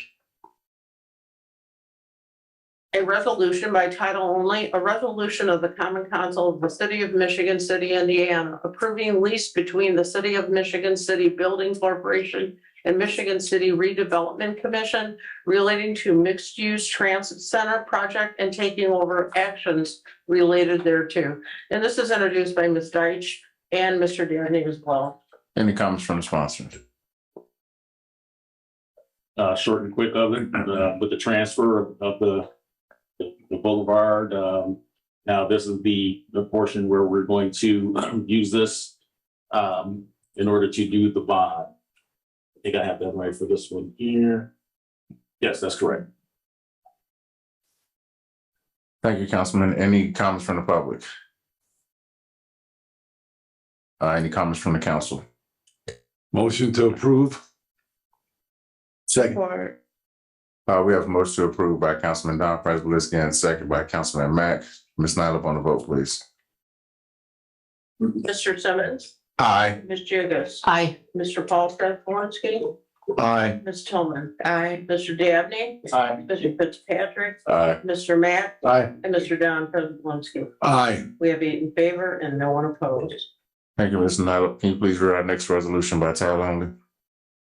A resolution by title only, a resolution of the Common Council of the City of Michigan City, Indiana, approving an order of the City of Michigan City Plan Commission approving a certain declaratory resolution adopted by the Michigan City Redevelopment Commission designating, declaring certain areas of the City of Michigan City, Indiana as economic development areas to expand the South Side Economic Development Area, consolidating the Community Center Number 1 expanded urban renewal area and the Southside Economic Development Area as an economic development area and expanding the consolidated economic development area. So, and that's introduced by Ms. Teich and Mr. Dabney as well. Any comments from the sponsor? Skylar, this one's a little more complicated. Could you give me just a little background on this one? Yeah. I know we're combining north and south. Yeah, so the idea, and Mr. Rumpola is here as well as Andy Mauser's online as well.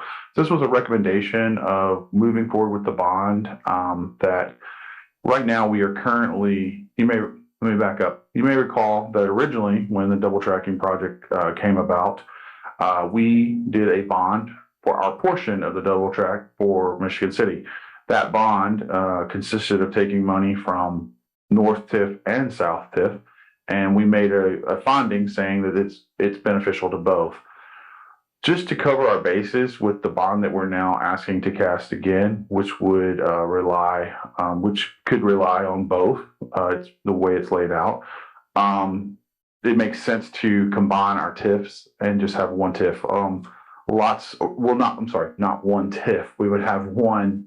The north and the south TIF will become one. We still have our industrial TIFs because those function a lot different than the north TIF and the south TIF. As part of this combination, then it would allow us to basically the money wouldn't be geolocated in those or geographically bound in those districts. So that's what this is about. But it goes along with the bonding process, and it just allows us to be a little bit more flexible and then not have to rely on kind of the state to say you're if they were to ever come back and say, well, you really shouldn't have done that. This just cleans up that it just cleans it up, if you will. So, Randy, did I do justice or did I just totally slaughter it? Okay. Yeah, if more explanation is needed, I would rely on Randy to kind of fill in the blanks. So. And I'll just kind of add on to the end of that. Something that made me excited about the whole thing after the consolidation, and we have the development, the economic development area, expanding the consolidated economic development area. It's going to extend down the boulevard eventually, which would then give us more tools to do some of the same type of economic development along the boulevard, like we have with our north and south TIFs right now. So I was excited about seeing that. If you talk a little about that. The idea is to make sure that our other entryway into the city is just as economically viable as Franklin Street. We do have 2 entryways in the city, and it makes sense that we would protect and also enhance all of our entryways so that they look good. This is not the final step. We still have to do a public hearing and go through the processes. We also have to do a mailing as well. We have to do a notification. So there's some other steps that this action puts in motion as well. Any comments from the public? Any comments from the council? Motion to approve. We have a motion to approve by Councilman Don Prespolinski and seconded by Councilman Dabney. Ms. Nyla, on the vote, please. Ms. Jacobs? Aye. Mr. Paul Prespolinski? Aye. Ms. Tillman? Aye. Mr. Dabney? Aye. Mr. Fitzpatrick? Aye. Mr. Matt? Aye. Mr. Don Prespolinski? Aye. Aye. We have 8 in favor and no one opposed. Thank you, Ms. Nyla. Can you please read our first ordinance? An ordinance on first reading by title only, amending section 54-156 of the Michigan City Municipal Code regarding the determination of final rating for the applicants to the Michigan City Fire Department. And this is introduced by Ms. Deitch. Mr. Deitch isn't here, so any comments from the public? Tommy's coming. Yeah, Tommy Kolovic, 1316 Ohio Street, Common Council appointee to the Michigan City Fire Merit Commission. I want to commend Councilwoman Angie Nelson Deitch in putting all these numbers together. I think this is really excellent. This is almost should be a model for every other municipal fire department in the state of Indiana. I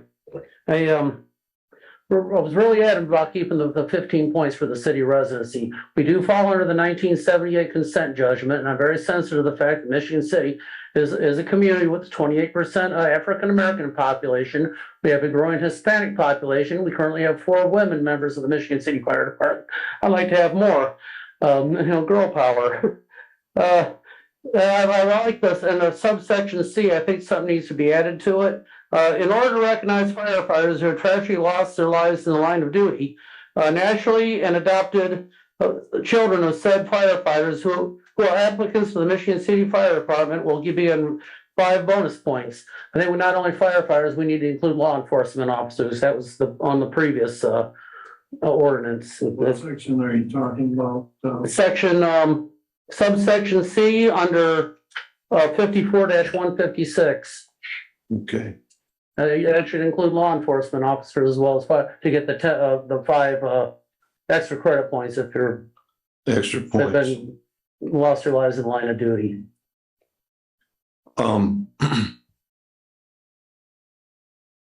Councilman Krasnowski. I'd like to be added as a co-sponsor, please. Comments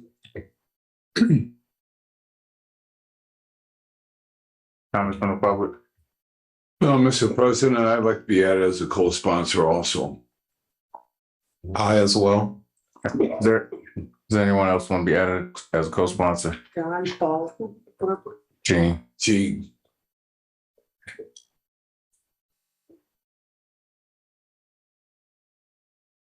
Chief. Council, Doug Legault, Michigan City Fire Chief. Just briefly,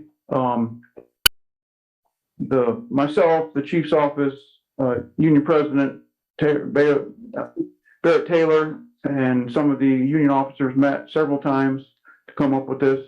We think it's definitely going to benefit the fire department and it's going to benefit the city financially. So that's why we went ahead and designed this and came up with it. We did not catch that. We're looking at it right now, and Mr. Klavik is correct. It did say firefighter or police officer. I don't have a problem adding it, and Union President Barrett Taylor doesn't have a problem adding it either. We just talked about it on the side, so sorry about that. We didn't catch that. We didn't see it. And if you have any questions, please, between now and the next reading, please contact me. I'll sit down with you, discuss it. We can include Union President Barrett Taylor. We're basically on the same page from the get-go. We came up with these numbers. We think it's definitely going to benefit everybody. So, thank you. Thank you, Chief. Any other comments from the public?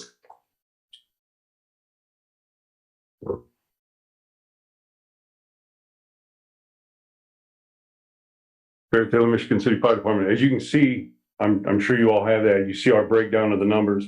We obviously left the city residence points in.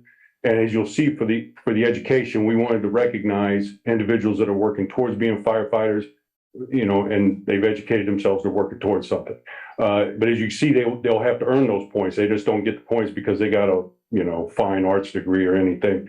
And we found that those particular percentages, those things that we're going to be giving points for are things that will benefit the department right off the bat. If somebody can come in as an EMT already, that definitely benefits us and benefits the city because that's a person we can actually use. Because if they're riding on the truck right now, we can't really do much with them if they aren't qualified. Mm-hmm. And as you see with firefighter 1, firefighter 2, and if they do come in with a degree, it's got to be a specific degree. We also wanted to bring the military more in line because if you look at anywhere else that, gives military points, it's going to be 5 points. If you look at what we previously gave, it was 2 points. That's not even worth putting down. Same with the 1% for a deceased, the child of a deceased firefighter killed in line of duty. What we wanted to do with that was actually give them a little extra because that is something extra. We figured 5 points would be good. It would be a bonus points added at the end. All right, so it's not included in your regular 100%. So the way the 100% is going to break down, as you can see, 60% will be based off of the written exam. 15% will be the city residency points, for however many they're entitled to. There'll be 15 points for the education, 5 for military, and 5 for the interview. Because as we know, some people get nervous in interviews, and they may be a fantastic person, but they're just nervous. And we wanted to say at the end of that, at the end of all the scoring of everybody, the child of the deceased firefighter or police officer will be given 5 bonus points. They still have to earn their spot, but they'll be given extra points to show the appreciation of what their family, member has done. And we also wanted to recognize the military better, being that they've served their country, they're coming to serve the community. We wanted to recognize that. Again, if you have any questions, concerns, want a breakdown of anything else, feel free to call me, call the fire chief, and we'll be. I do have a question, if I could. Yeah. So this is just to qualify to become a firefighter, or does it rank them in order of No, this is classification? strictly for new applicants, because the way it was broke down, the way it's in the ordinance, there's so many percentages applied to this part, and that's how they determine their final rating.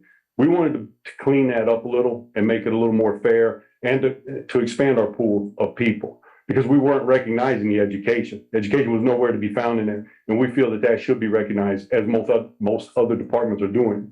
And that would help get us more qualified candidates, better candidates, because now that we're bringing our pay in line with other departments, we're going to have to be more competitive also. And if somebody's not going to be recognized for the work they've put in already to try to show that they're interested in the job, they're going to take that talent elsewhere. All right, so we want talented people, just like I'm sure the city would like talented people to come and help them, whatever, and the city would like that also. We're just trying to better the city. We're trying to better our applicant pool, expand that out so we have more applicants, more qualified applicants to help benefit the department and the city. Councilman Preselinski. Barrett, if I may. Yeah. Could you explain to the council and the general public about the EMT license, why it's so important and what goes on right now? So as why they give them time to taking their EMT test.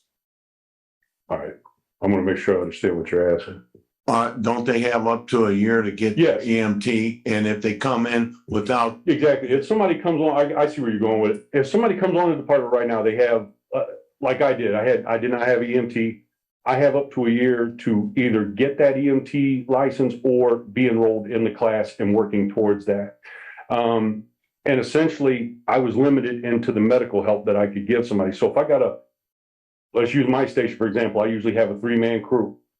If my back-end man, which is rare that it would happen, but they don't have any medical experience, I really can't, they can only do very little for me. They can hand me some stuff.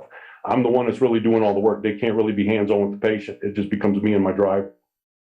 But if they come in with EMT, we can immediately use them on a scene to help do CPR or any of the other things that we may need to do medically. And it also saves the city somewhere in the neighborhood of, what is it, about 12?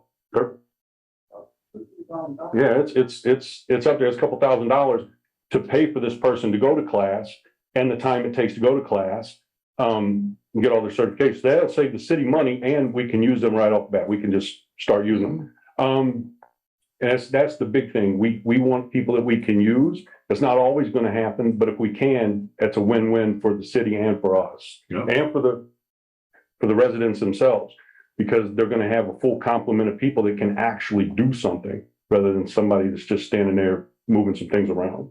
Okay. Thank you. Does that answer? Yeah, that so everybody knows what the importance of that 9 points is. Yeah, that's why we gave more emphasis to that 9 points, because we felt that was a bigger one. That's something that we can immediately use, and that's a big money saver for the city. Right. If they already come with that. Right. Thank you. Any other questions? No. You guys respond to all medicals, right? Maybe not all, but what they do, Tony. We got a wide array of things that we do. Most of them, being in charge of security at the casino, usually you guys were the first there, before the EMTs. Yes, sir. Although we had EMTs on property, but yeah, I would hope that usually there is an EMT when you guys respond. We do. We do. Pretty much everybody we have anymore are EMTs because that was something that got changed. I believe it was 2009 that after that point you had to be EMT. But there's times where we do have people, we have probationary firefighters now that have maybe just completed the academy and are now going through the EMT classes. But that's why I was saying they will be on a truck with other EMTs.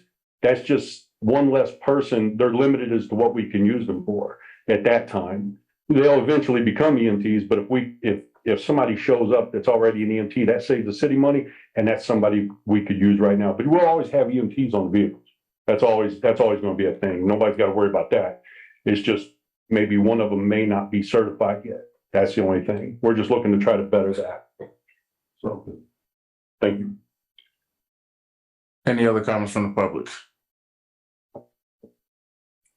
All right, this will be held over for second reading. Ms. Nyla, can you please read our next ordinance on first reading? An ordinance on first reading by title only, an ordinance creating section 2-411 and chapter 2 of article 6 of the Michigan City Municipal Code to establish a fund for affordable housing and senior housing repair with the city of Michigan City, Indiana. And this is introduced by Ms. Tillman and Ms. Deitch. Any comments from sponsors? Thank you, Mr. President. The purpose of this ordinance is we're all familiar with Silver Birch, which is located on the east side of on Michigan Boulevard. And the city of Michigan City entered into a pilot agreement for the development of this building. And the purpose of this, from my understandings and from some of the research that I've done, is that when they comprised this pilot agreement, it was conveyed that since they're not paying the taxes, that there will be services provided by the city for the police and fire as such.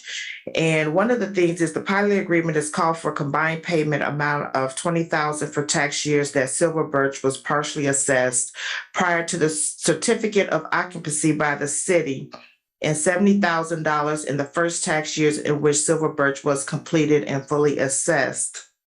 After the issuance of a certificate of occupancy, with such amounts increasing thereafter by 1% per annum for each subsequent year under the pilot agreement.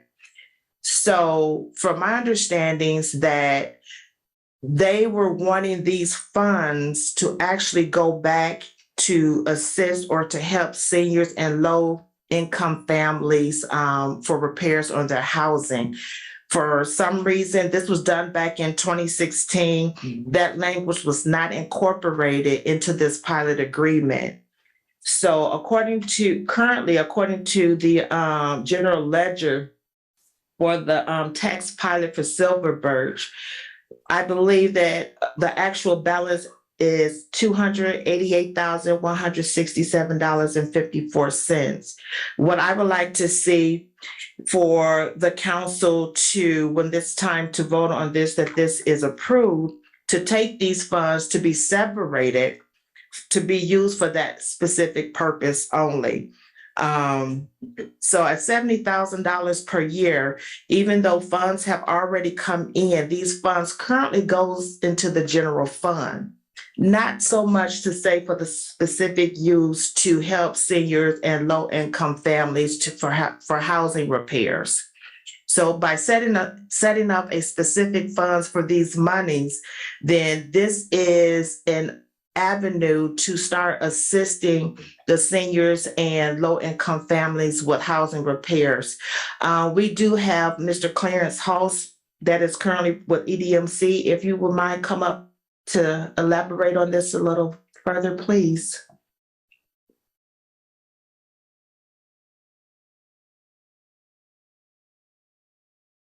Clarence Halls, EDCMC Director.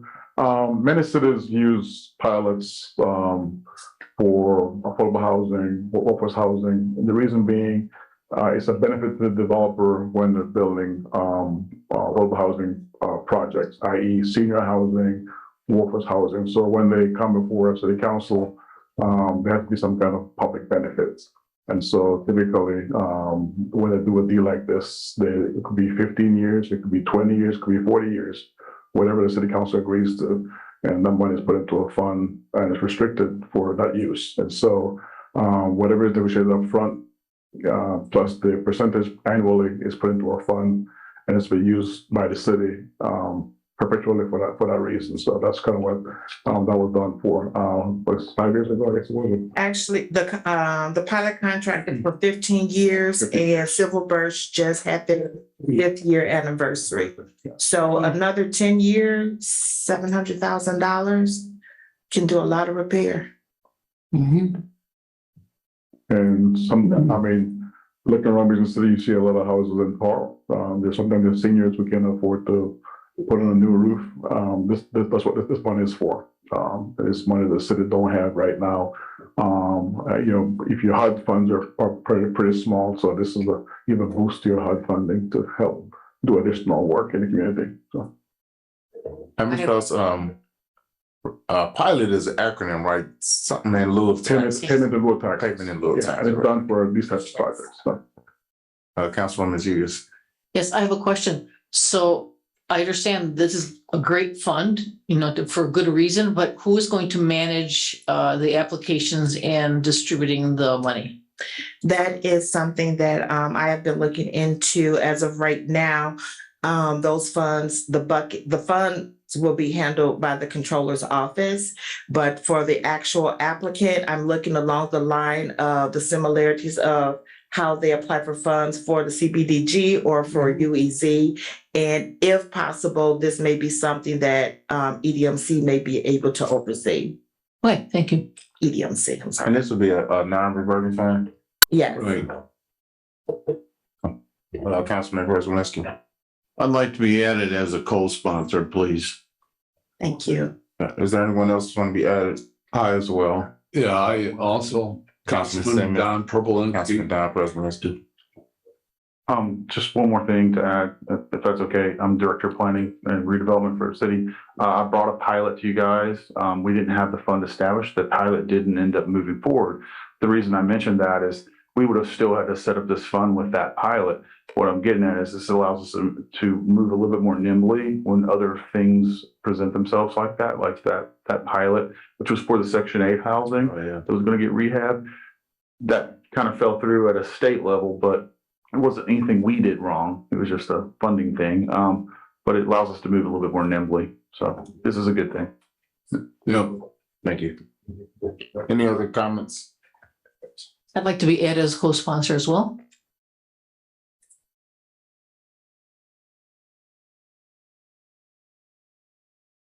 Where we have public comment? Any other comments from the public? Any other comments from the council? This ordinance will be held over for second reading. Ms. Nyla, can you please read our first ordinance on second reading? An ordinance on second reading by title only, amending section 54-153(2) and section 70-103A of the Michigan City Municipal Code to comply with Senate Enrolled Act 185, which increases the maximum age of applicants to fire department to the age of 40 years. And this is introduced by Ann. Okay, any comments from the public?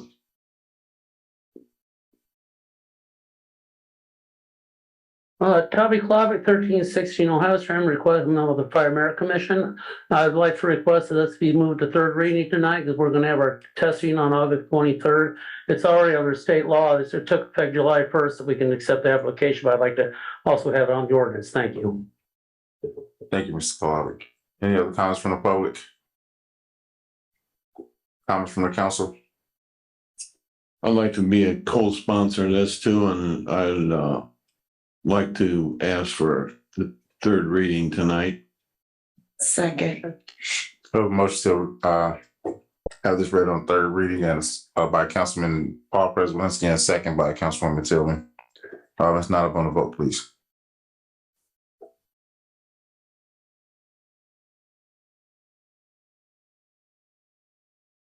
Mr. Paul Preselinski. Aye. Ms. Tillman. Aye. Mr. Dabney. Aye. Mr. Fitzpatrick. Aye. Mr. Matt. Aye. Mr. Don Prespolinski. Aye. Mr. Simmons. Aye. And Ms. Jagus. Aye. We have 8 in favor and no one opposed. Thank you, Ms. Nyla. Can you please read this ordinance on third reading? An ordinance on third reading by title only, amending section 54-153(2) and section 70-103A of the Michigan City Municipal Code to comply with the Senate Enrolled Act 185, which increases the maximum age of applicants to the fire department to under the age of 40 years. And it's been introduced by Ms. Deitch, Mr. Paul Preselinski. Any comments from the public? Comments from the council?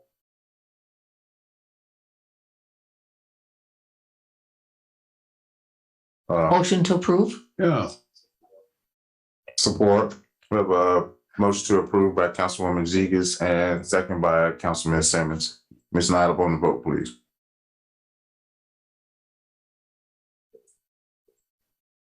Ms. Tillman. Aye. Mr. Dabney. Aye. Mr. Fitzpatrick. Aye. Mr. Mayor. Aye. Mr. John Prespolinski. Aye. Mr. Simmons. Aye. Ms. Jagus. Aye. And Mr. Paul Prespolinski. Aye. We have 8 in favor and no one opposed. Thank you, Ms. Nyla. Can you please read our next ordinance on second reading? An ordinance on second reading by title only. An ordinance creating section 86-6.5 and chapter 86, article 1 of the Michigan City Municipal Code to establish a fund for specific maintenance and repair of brick streets within the city of Michigan City, Indiana. And this is introduced by Ms. Deitch, Mr. Paul Prespolinski, Mr. Don Prespolinski, and Mr. Dabney. Any comments from the sponsors? Mr. President, I'd like to have third reading on this tonight also. We have a motion to have third reading. Is there a second? Support. Okay, we have a second by Councilwoman Tillman. Ms. Nyla, on the vote, please. Mr. Dabney. Aye. Mr. Fitzpatrick. Aye. Mr. Matt. Aye. Mr. Don Prespolinski. Aye. Mr. Simmons. Aye. Ms. Jagus. Aye. Mr. Paul Prespolinski. Aye. And Ms. Tillman. Aye. We have 8 in favor and no one opposed. Thank you, Ms. Nyla. Any other comments from the sponsors? Comments from the public? Comments from the council? Councilman Prespolinski? I'd just like to say that with all the effort and support on the initial ordinance, and I feel that this is a great thing for Michigan City and the neighborhoods that a lot of these streets are in, and that we need to look to the future on getting this established because of ongoing sewer projects in the future, so that these streets are put back in the same condition they are or better. Thank you. Any other comments from the council? Councilman Prespolinski? Motion to approve. We have to read on third reading. Oh, okay, I'm sorry. Got ahead of myself. But I will make a comment. I mean, this is a long time coming. I know that Councilman Paul Prespolinski, has been fighting for sidewalks. I've been fighting for sidewalks. I got repairs in right now to our engineering firm. And that was done 3 years ago, and hopefully they'll get done next year. And there's even neighborhoods in Michigan City that don't even have sidewalks. You look at the whole Edgewood, and I'm going to tell you, I blame the city planners back then on how they let a whole neighborhood like Edgewood be developed and not have one sidewalk, in the whole system. That's just not the way you do it. And sidewalks to me are a way that folks travel. We all know that. Kids ride their bikes on. Parents are pushing their children in strollers nowadays. People are out in the neighborhoods more than they've ever been. So to me, sidewalks are a very important part of the neighborhoods. Thank you. Thank you, Councilman. Any other comment from the council? Yeah, real quick. Councilman Dabney? Yeah, and like I said, I'm very happy that we put back into this with the brick streets and both the sidewalks. Originally, it was excluded for the sidewalks in the brick streets that were in the TIF districts. So now that's been removed. So those would be included. Same monies could be used for repairs there. So I'm happy about that. Thank you, Councilman. Any other comments from the council? Okay, Ms. Nyla, can you please read this ordinance on third reading? An ordinance on third reading by title only, an ordinance creating section 86-6.5 in chapter 86, article 1 of the Michigan City Municipal Code to establish a fund for specific maintenance and repair of brick streets within the city of Michigan City, Indiana. And this is introduced by Ms. Deitch, Mr. Paul Prespolinski, Mr. Don Prespolinski, and Mr. Dabney. Any comments from the sponsors? Any comments from the public? Ernie Hollahan, 302 Gladys Street. I know at one time these bricks were produced here in Michigan City, but they're no longer produced. So at one time they were storing these bricks to keep or around the sidewalk. So are we going to have to be buying bricks from somewhere else to replace streets eventually? This is brick streets. Councilman Prespolinski. Ernie, we might have to buy bricks, but there are bricks stored, and also in the ordinance on the interpretation of the ordinance that any streets that are tore up for construction of, say, major sewer work will have to be returned to the city of Michigan City because they are Michigan City property. I've already shown that ordinance to Mr. Wright, who's our city engineer for a while. And this particular problem and process goes back way into the 70s and the 90s when people used to come into town and tear up the streets and take that resource with them. Yeah.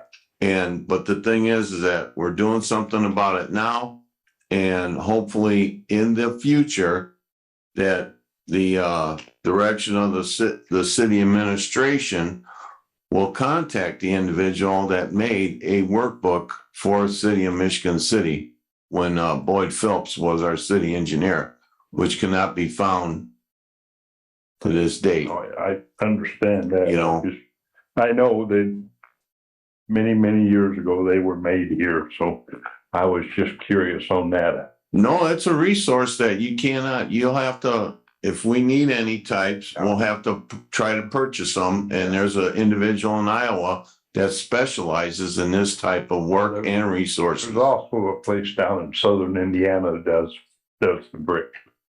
Okay, well, need to get that information up. I can, because my pastor was Okay. there. So All right. Thank you, Ernie. Any other comments from the public? Comments from the council?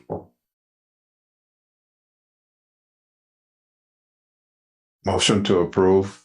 Second. We have a motion to approve by Councilman Simmons and second by Councilwoman Tillman. Ms. Nyla on the vote, please. Mr. Fitzpatrick. Aye. Mr. Matt. Aye. Mr. Don Prespolinski. Aye. Mr. Simmons. Mr. Simmons. Aye. Ms. Jacobs. Aye. Mr. Paul Prespolinski. Definitely aye. Ms. Tillman. Aye. And Mr. Dabney. Aye. We have 8 in favor and no one opposed. All right, the ordinance passes. Ms. Nyla, can you please read our next ordinance on second reading? An ordinance on second reading by title only, an ordinance amending section 86-8 in chapter 86, article 1 of the Michigan City Municipal Code for the permanent sidewalk fund and program for sidewalk repairs for the city of Michigan City, Indiana. And this is also introduced by Ms. Deitch, Ms. Tillman, Mr. Paul Prespolinski, and Mr. Dabney. Any comments from the sponsors? Any comments from the public? Any comments from the council? I'd like to get this on third reading today if possible. Can we suspend the rules? Support. Okay, we have a motion to suspend the rules and have this on third reading by Councilwoman Jigus and seconded by Councilwoman Tillman. Ms. Nyla, on the vote, please. Mr. Mack, Aye. Mr. Don Prespolinski. Aye. Mr. Simmons. Aye. Ms. Jagus. Aye. Mr. Paul Prespolinski. Aye. Ms. Tillman. Aye. Mr. Dabney. Aye. And Mr. Fitzpatrick. Aye. We have 8 in favor and no one opposed. Thank you, Ms. Nyla. Can you please read this ordinance on third reading? An ordinance on third reading by title only, an ordinance amending section 86-8 in chapter 86, article 1 of the Michigan City Municipal Code, the permanent sidewalk fund and program for sidewalk repairs for the city of Michigan City, Indiana. And this is introduced by Ms. Deitch, Ms. Tillman, Mr. Paul Prespolinski, and Mr. Dabney. Any comments from the sponsors? I'd like to move this to third reading. Oh, I'm sorry, we're already doing that. I'd like to make a motion to adopt. This is sponsors comment. We gotta have a public comment and then council comment. Okay. I'm just very excited to get this going so that we can get some of these sidewalks done in our neighborhoods. It's gonna take a lot more money. I think in the long run, we're gonna have to come up with a sidewalk replacement plan for the city of Michigan City. And there's, as my brother Don Prespolinski has alluded to, that there's many neighborhoods that do not have sidewalks, and the streets were repaired and still no sidewalks were put in. And I think that we need to, as a community, we need to look at in general where these sidewalks need to be taken care of. And I know there's one that sticks out in my mind, and it's down by Lighthouse Place.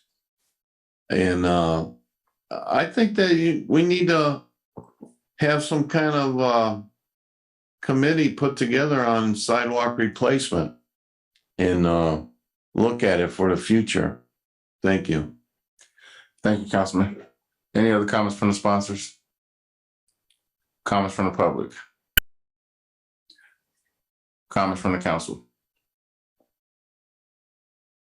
Motion to adopt. Second. I have a motion to approve by Councilman Paul Prespolinski and seconded by Councilman Don Prespolinski. Ms. Nyla, on the vote, please. Mr. Don Prespolinski. Aye. Mr. Simmons. Aye. Ms. Jagus. Aye. Mr. Paul Prespolinski. Aye. Ms. Tillman. Aye. Mr. Dabney. Aye. Mr. Fitzpatrick. Aye. And Mr. Mack. Aye. We have 8 in favor and no one opposed. All right, ordinance passed. Ms. Nyla, can you please read our next ordinance on second reading by title only? An ordinance on second reading by title only, approving additional appropriation in the budget of the engineer department of the general fund for on-call engineering services for Haas and Associates for the remainder of 2023. And this is introduced by Ms. Deitch and Ms. Jagus. Any comments from the sponsors? No, except I would like to have this on third reading today as well, but we have a public forum, public hearing first. Thank you. Any other comments from the sponsor? Okay, this will be our formal public hearing. Any comments from the public? Any comments from the public? Any comments from the public? Public comment is closed. Any comments from the council? All right, this will be read on third reading. Ms. Nyla, can you please read this on third reading? I need a vote first. Oh. Who made the motion? Oh. Delia? Sorry. Yes. Rachel Yeah. made the- Is there a To second? go to third reading. There's a second. We have a motion by Councilwoman Jigus to have third reading, a second by Councilman Paul Prespolinski. Ms. Nyla, on the vote, please. Who's the second? Paul Prespolinski. Okay, we are ready. Mr. Simmons. Aye. Ms. Jagus.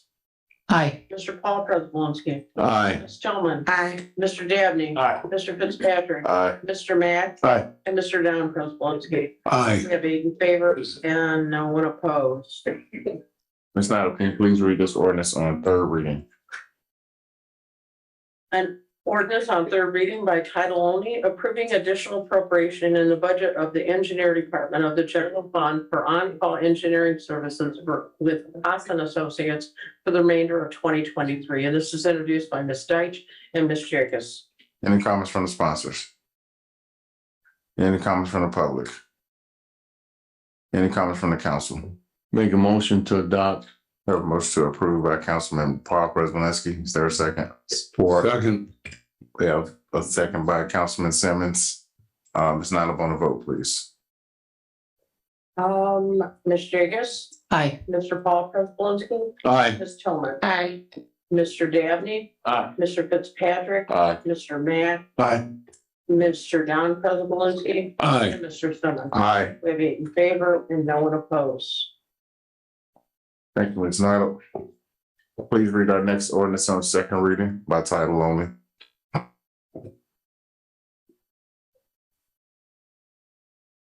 An ordinance on second reading by title only, an ordinance of the Common Council of the City of Michigan City, Indiana, authorizing the City of Michigan City, Indiana to issue one or more series of its taxable economic development lease rental revenue bonds and approving and authorizing other actions in respect thereto. And this is introduced by Ms. Deitch, Ms. Tillman, Mr. Dabney, and Ms. Jagus. Any comments from the sponsors? Any comments from the public? Any comments from the council? Yeah, Mr. President, I'd like to have third reading on this evening. Support. We have a motion. We have a motion to have second, third reading on this ordinance and a second by Councilwoman, the motion was by Councilman Don Prespolinski, the second by Councilwoman Tillman. Ms. Nyla, on the vote, please. And Councilman Prespolinski has a council comment before we go to third reading. Okay. Mr. Paul Prespolinski. Nay. Ms. Tillman. Aye. Mr. Dabney. Aye. Mr. Fitzpatrick. Aye. Mr. Matt. Aye. Mr. Don Prespolinski. Aye. Mr. Simmons. Aye. And Ms. Jagus. Aye. We have 7 in favor and 1 opposed. Thank you, Ms. Nyla. Comments from the council? With respect to this, ordinance, with our discussion at the workshop, that we weren't gonna vote on this tonight, and, I believe one of the partners said that if we had, to me, if we had any, information to give it to you guys. So I guess that's out the top, with this motion. Unless we vote against the motion so that I can get some information to the partners on the union aspect of this particular entity. Mr. President? The motion could be withdrawn, I guess. Right. Or you could table it. Pardon? Or you could table it. He's saying the option is you vote no, withdraw it, or you could table it. Those are the 3 options. So, Yeah. Those are great points that Councilman Paul Prespolinski brought up.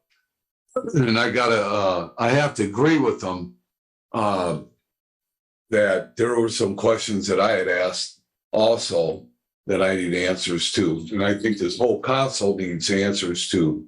So, yeah, I want to withdraw my motion. You can't withdraw it. You already voted on it. Just if you want to table this, somebody can make a motion to table. it. A motion to table this to the next meeting to make amendments based off of requested information. Got it, Tracy. Now, will it be tabled on third reading or second reading? We voted to move to third reading. We haven't read it on the third reading. Yeah. Oh, We voted to move it to third reading. We haven't read it on third reading. I understand that. No. So Yeah, but- I think it's easier. So everybody can hear me. I think it's easier and cleaner if we just withdraw the motion that was made. Right. It's a lot cleaner to do it that way. Right, that's what I always thought you could do, is before you voted on anything, you can always take your motion back. We did vote on it though. But You voted just to hear it. Right, we haven't. Yeah, we read it didn't on vote third. on the, We haven't read it yet on third reading. Right. So, Correct. we haven't voted on this thing yet. correct, Yeah. correct. support. What's I make a motion to withdraw third reading. The person that made the motion has to. Point of order. Point of order to the chair. Shouldn't that motion be to reconsider our vote? Say that. We're just gonna withdraw. There's a technicality here, and I think we should hear from council who's dealing with this. We want to make sure this is done right, otherwise there'll be a problem later. Yeah. Yeah. Thank you. Randy Rompolo with Barnes and Thornburg in South Bend. So as I understand it, the motion was made, seconded, and it was voted on, but there was one no vote. And under the rules, under the Indiana code, to consider a motion or an ordinance tonight with that one no vote, it can't be considered on third reading. It would have to be held over. It would have had to have been unanimous to consider it for adoption tonight. And so the fact that there's one no vote means that it essentially cannot be heard on third reading tonight. So in our rules, we have a rule that it only requires 2/3 of our council to suspend the rules. Okay. That's a whole nother issue altogether. Yeah. So getting us to where we need to be, I agree with Councilman Paul Prespolinski that a motion to reconsider the vote is most appropriate. But somebody who voted in favor of it has to make that motion. Correct. Reconsider, that is correct. I agree with that. You guys getting all technical and stuff. Look at you. Okay, a motion to reconsider. We were smooth. Overall, we want to make sure there's no issue with Is this that particular right? legislation. Right, So right. is there a motion? I make a motion to Reconsider. reconsider. We have a motion to reconsider the vote by Councilwoman Tillman. Is there a second? Second. We have a second by Councilman Don Prespolinski. Ms. Nyla on the vote, please. Okay, Ms. Tillman, Aye. Mr. Dabney, Mr. Fitzpatrick, Aye. Aye. Mr. Matt, Aye. Mr. Don Prespolinski, Aye. Mr. Simmons, Aye. Ms. Jagus, Aye. and Mr. Paul Prespolinski. Aye. Thank you, Randy. All right. So now that we've reconsidered the vote, this will be held over for third reading. Right. No, come back to the second. You're back at second reading. Right, so we've read it on second reading. So now it goes to third reading.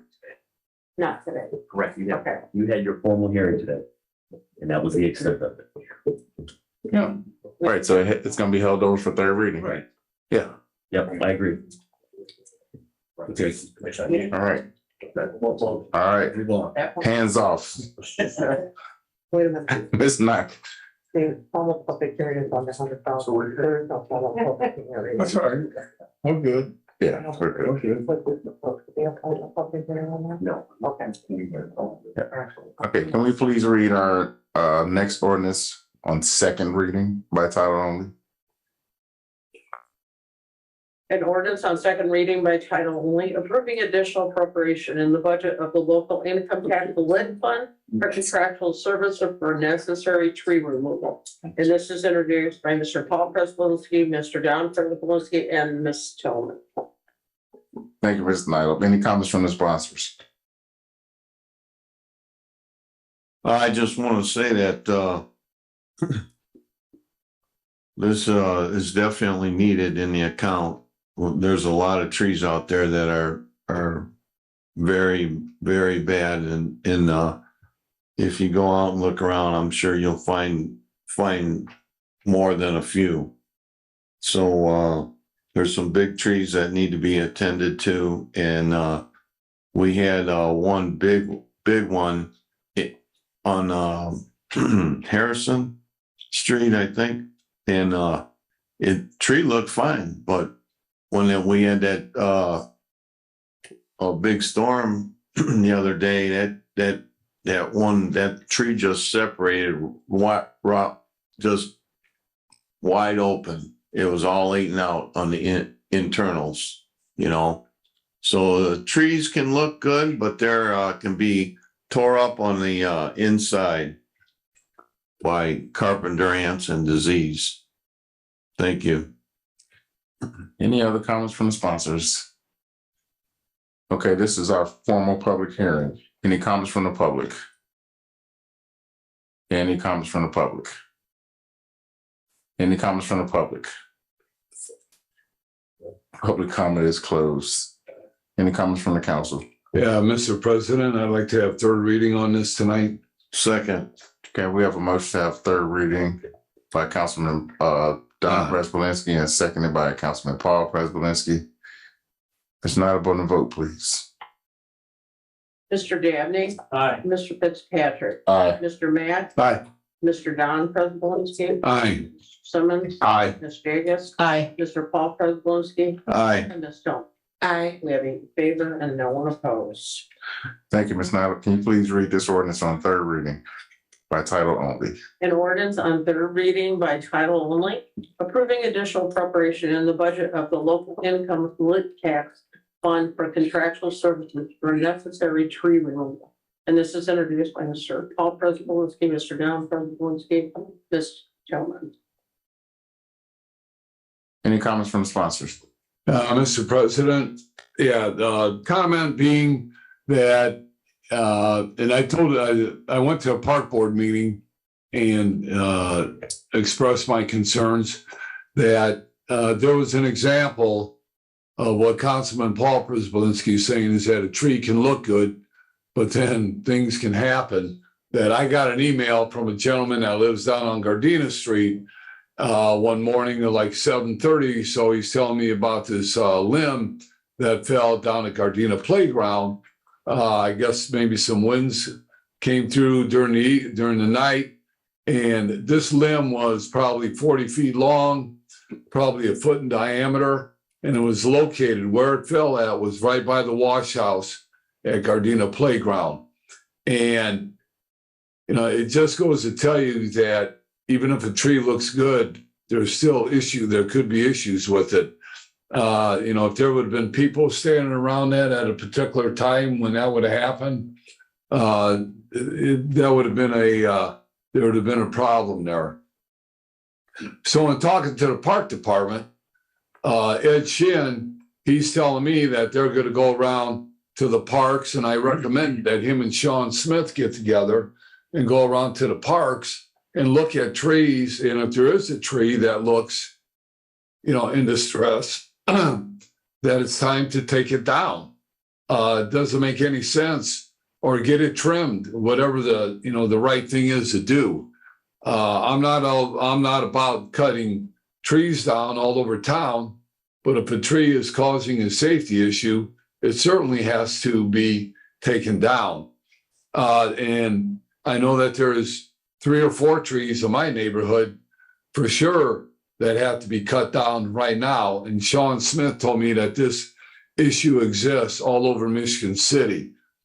And if it takes more money than $100,000, well, then maybe we'll have to expend more money to get this done. But the parks need to be examined. They need to be taken care of. In the neighborhoods, you know, being a council person, if you see a tree that looks bad, get a hold of Sean. He'll come out, determine whether it's on private property or public property, and he'll make the determination if it needs to be cut down or not. But there is a definite issue in Michigan City as far as these trees go. In fact, I got a call today on a person that lives on Barker Road that they have a tree that they believe needs to come down. So I'm going to go check that out Monday morning. Thank you. Thank you, Councilman. Any other comments from the sponsors? Any comments from the public? Any comments from the council? Councilman Jigus. Yes, I understand that this is probably more of a procedural issue, but trees need to be evaluated and examined by an arborist. It should not be done by people without training. I'm sorry, I know we're in that situation right now because we don't have an arborist, but as soon as we get one, the procedural sequence should be the city arborist looks at the tree and evaluates the health of the tree, because it's not always obvious, as you all pointed out, and then use that knowledge to take down the trees or trim, with some background. So that's my only point. Thank you. Any other comments from the council? Motion to approve. Support. I have a motion to approve by Councilman Don Prespolinski and seconded by Councilman Paul Prespolinski. Ms. Nyla, one vote, please. Mr. Fitzpatrick. Aye. Mr. Mayor. Aye. Mr. Don Prespolinski. Aye. Mr. Simmons. Aye. Ms. Jigus. Aye. Mr. Paul Prespolinski. Aye. Ms. Tillman. Aye. And Mr. Dabney. Aye. We have 8 in favor and no one opposed. Thank you, Ms. Nyla. New business. The council has one appointment to the Michigan City Fire Service Civil Service Commission expiring September 7th, 2023. The incumbent is Leila Simmons, 2-year term. Were there any applicants? Yes, we do. We have Casey McCormick. That we received, and that was it. Are we accepting nominations? Not smart, not credit. Next meeting, okay. Unfinished business. Nominations. The council has the following appointment to the Michigan City Social Status of African American Males. Term expired February 15, 2023, and they're all 1-year terms. Vacant for Ministerial Association. Have you received a letter from the organization? No, we have not. Okay. Energy Savings Group ESG Year 3 Performance Guarantee Savings Report for the City of Michigan City workshop was held on July 27th. Yeah, and like I said at the beginning of the meeting, the city contractor engineer, Brian Minnick, is going to have the report put together. We'll have a copy of it for next council meeting. And then we'll get it mailed off and signed and taken care of, but the council will get a copy of that. Councilman Prespolinski. Is that gonna be brought to us in a resolution or? No, it'll just be brought as a report. We don't need a resolution for that. As far as we never did it before with the resolution. I thought that the council was supposed to approve it, so we have to have some mechanism. It's already been approved. It's just a report on the progress. Who approved it? The council. No. Let me explain. The engineer, Brian Minnick, is going through the report and verifying different numbers that are in the report. And then the report will come back and then he'll sign it. He'll sign off on it as being certified with the council. The council will get a copy of it. But we've never done, as far as I can remember, a resolution as far as passing this ESG report onto the department, onto the company. Okay, so you're saying that we had a workshop on it, so there was a lot of good information that was brought out at that workshop with the communication from this group.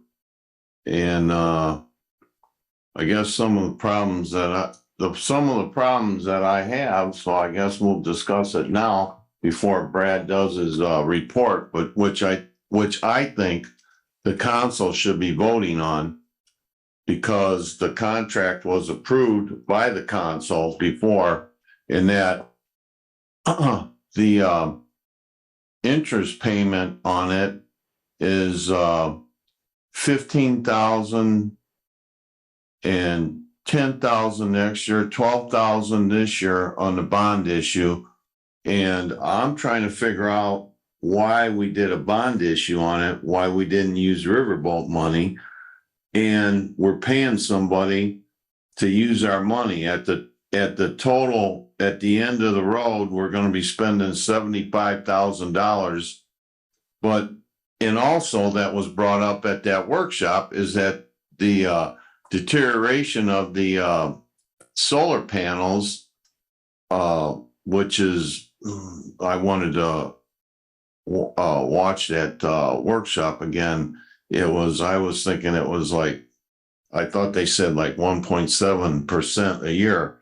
So I think personally, I think that we ought to pay this off and see if we can even pay it off and quit sending them our money, because we'd be saving over the next bond payments. We'd be saving 10,000 next year, 8,000 in 2025, 6,000 in 27, 4,000 in 2008 or 28, and another 2,000 in 2029. So I personally think that we should bring this to a vote and find out if we can pay this thing off with Riverboat money. And there's a lot of things that I think in our discussions that were very beneficial, because those solar panels do not last forever. And I think that I personally don't think that we should have even did a bond issue. This is probably an issue to maybe take up with the council, with our attorney, and bring something back to the council if it's something to be brought back. Okay, that's what I'll do. Thank you, Mr. Council President, Mr. Fitzpatrick. Thank you. Comments from the public? If I may, Mr. President. Oh, okay. I'm sorry. Any comments from the public? We had a couple people patient and waiting to speak. I don't know. If not, we're going to close public comment and move on.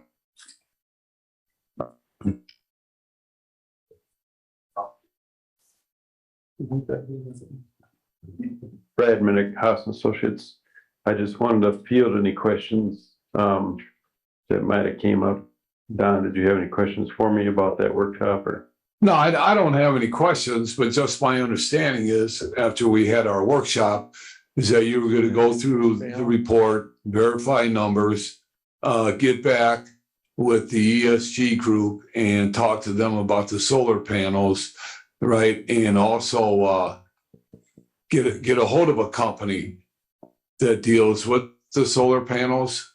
Is that correct? That's correct. So ESG was going to send us a few contractors they've dealt with. And I was also going to reach out to a Michigan City contractor that has a solar certification license.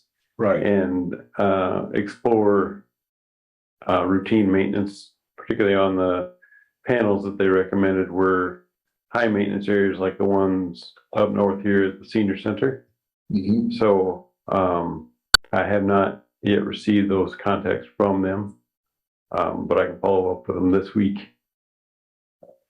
Okay, because, and then I understood that at the next council meeting, that report would be coming back to us, and we would probably review it. Correct? Correct. Yeah. So we're in the process with that as well. Right. Yep. Okay. Now, if that report is not ready by the next council meeting, then, because I don't want it sent on until we get all the information that we need. Okay, like with solar panels. And for the other council members, there's solar panels, if you don't know, at the Cleveland Avenue Fire Station. There's solar panels there. There's solar panels on top of the police department that have to be maintained. There's solar panels on top of the senior center that have to be maintained. And I think those are the only facilities that have solar panels. If my memory serves me right, without looking at the report, I thought those were the three main ones that had solar panels. Correct. Okay. But anyway, we'll get that all ironed out. And, you know, if there's any questions as far as the contract of it, the financing of it, I don't think that plays into getting the report verified and then sending it back. Like that's what we're in the process of doing right now. I think the financing of it, the contractual part of it, we can do that. And if we need another workshop, we'll have another workshop and the whole council can be involved with the financing of it, if they think it's right or not. And we can go from there. Okay? All right. Thank you. Thank you. Anyone from the public wish to speak? Anyone from the public wish to speak?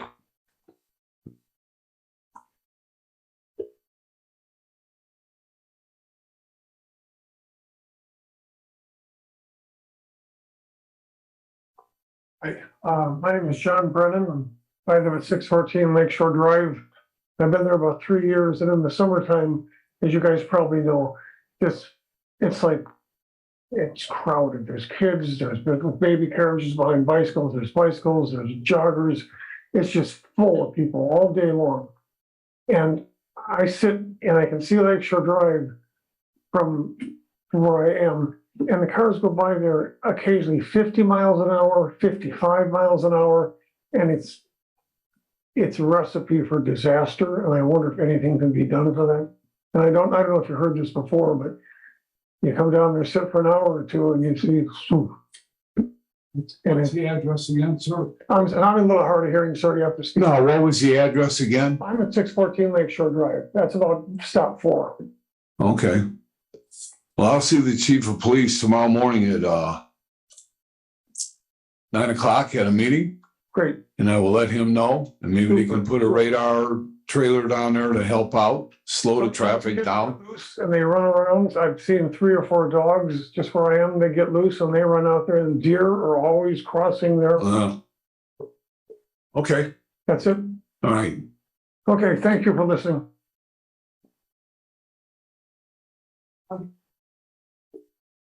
Hey, Tommy Klovic, 1316 Ohio Street. I'm sure we've all heard the good news Saturday. The prison is closing, the prison is closing, the prison is closing.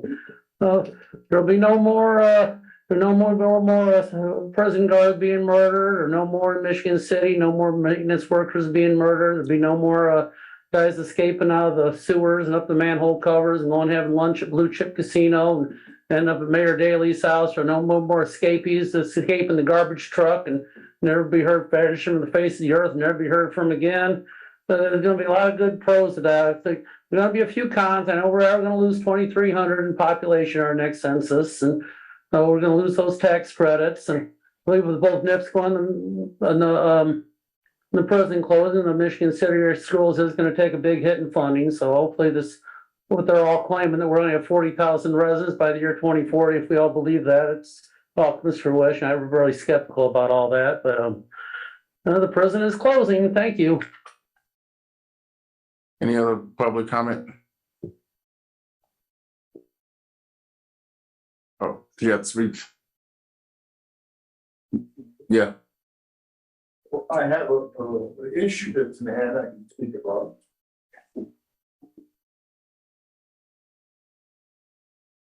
Please state your name and address for the record, please.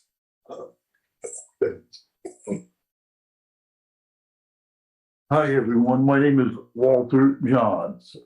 I live at 102 Garrettson Ave, Michigan City. This has been going on for a while. Swan Lake Cemetery is owned by in Michigan City. And the maintenance hasn't been up to par. My wife was laid to rest August the 22nd, 2019. We was in between where to put her to rest, Chicago, because that's where I'm from, 10 generations. I moved down here 30 years ago. I love Michigan City. Okay, it's more of a peaceful town.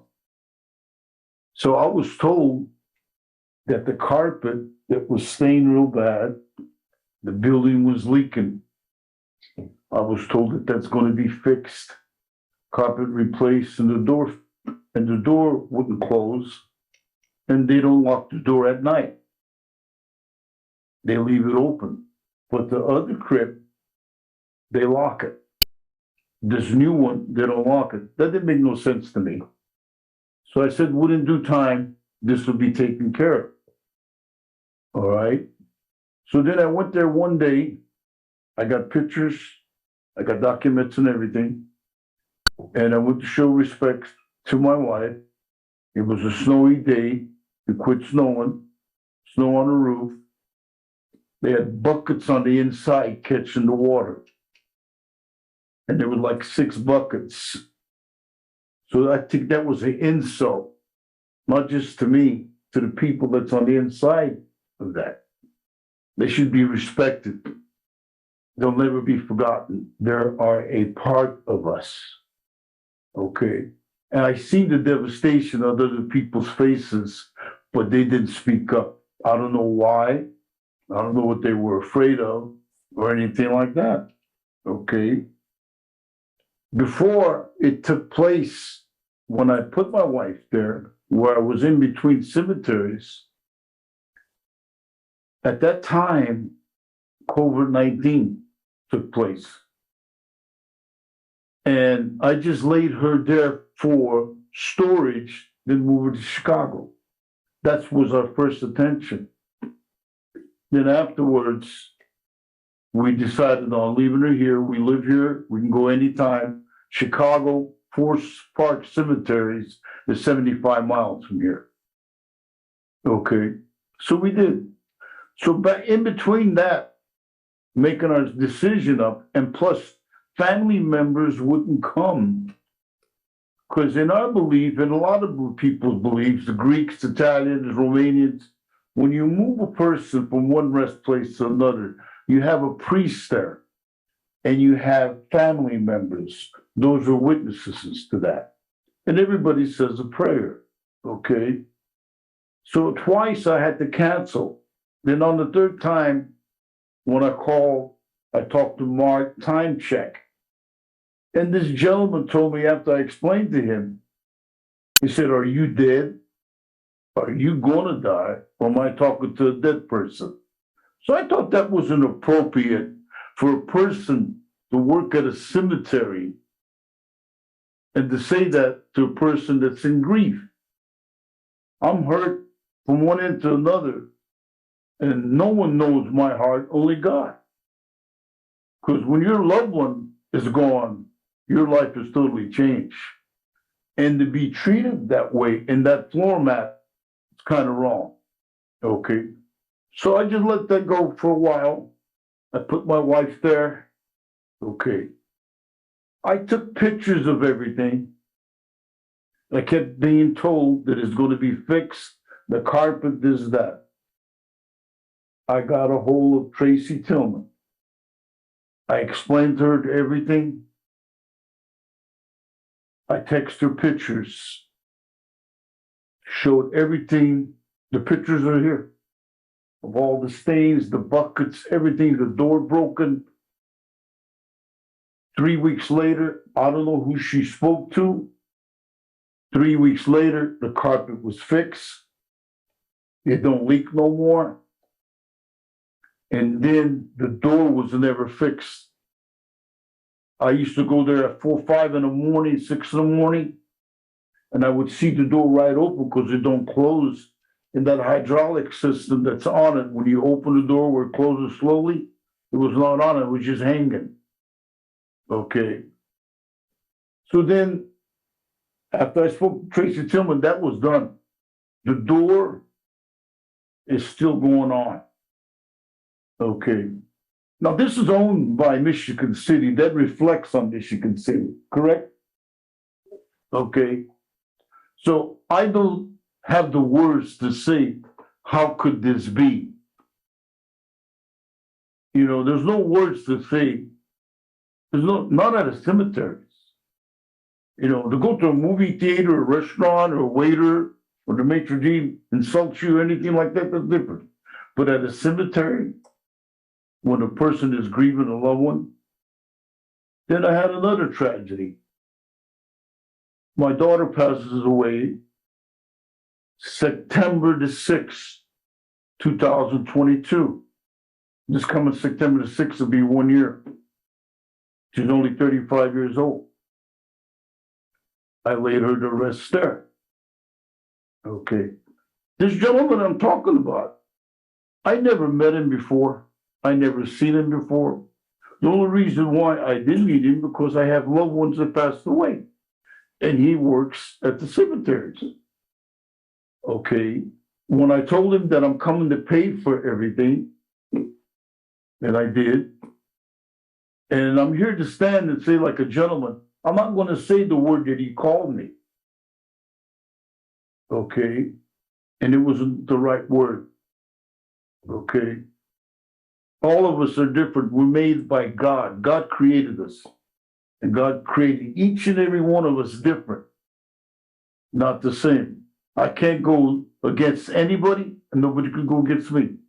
We should treat every one of us with the highest respect that's known to man, but not like that. Then I had a meeting with Tracy Tillman. Donnie knows about this meeting, and also the mayor. You were all going to be there and just bring up everything that took place.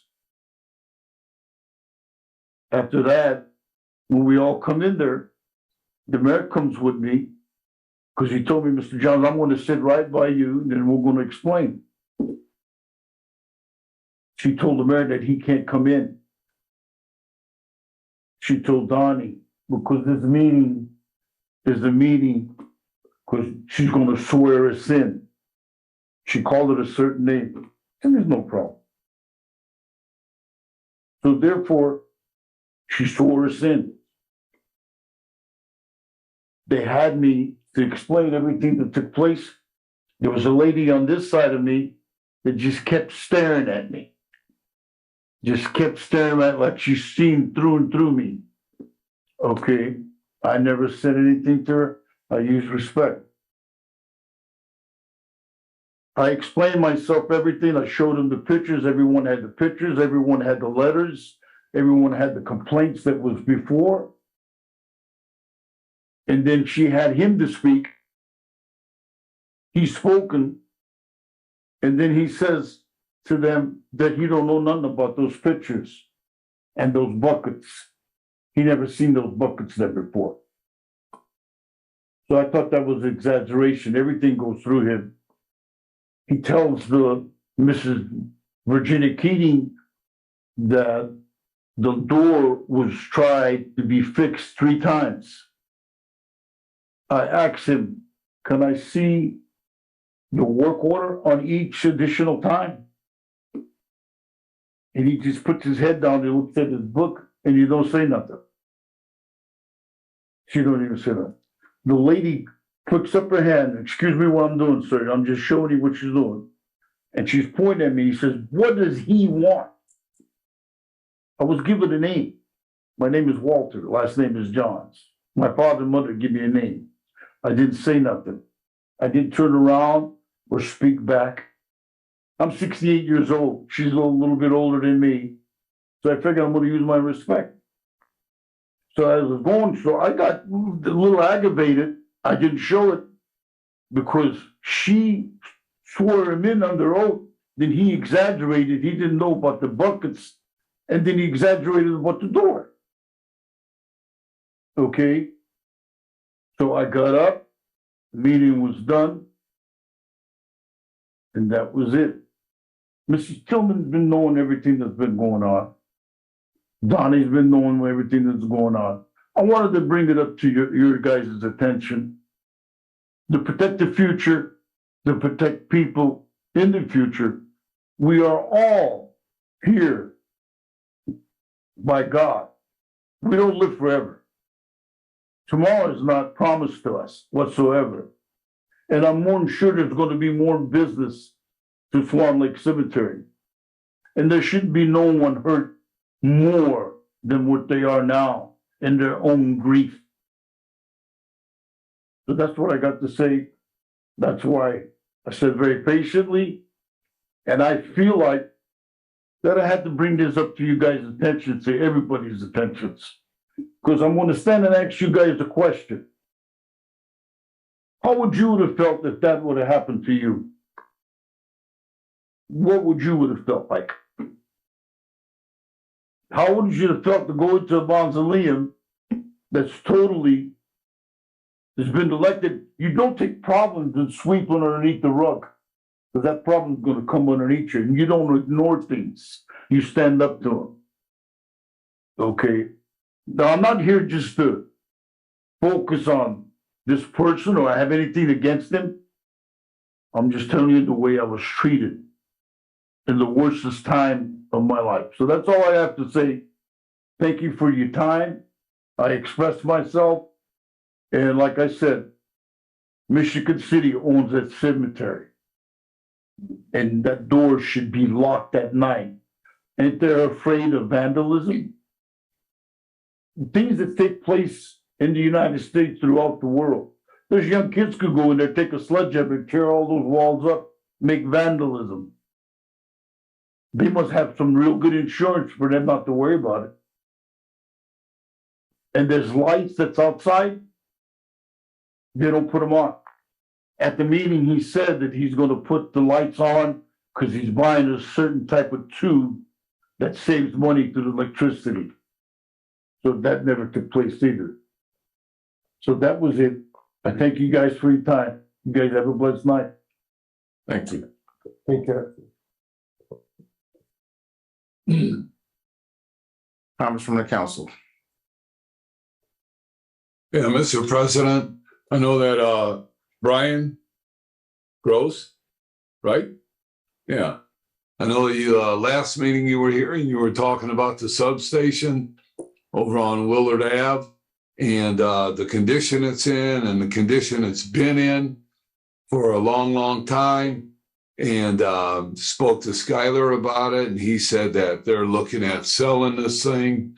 But even if the city is looking at selling this piece of property, I wish they would go out there and clean the broken glass up that's been sitting on the sidewalk there for every bit of 2 years, I believe, since I've been driving by there and looking at this building, and at least put a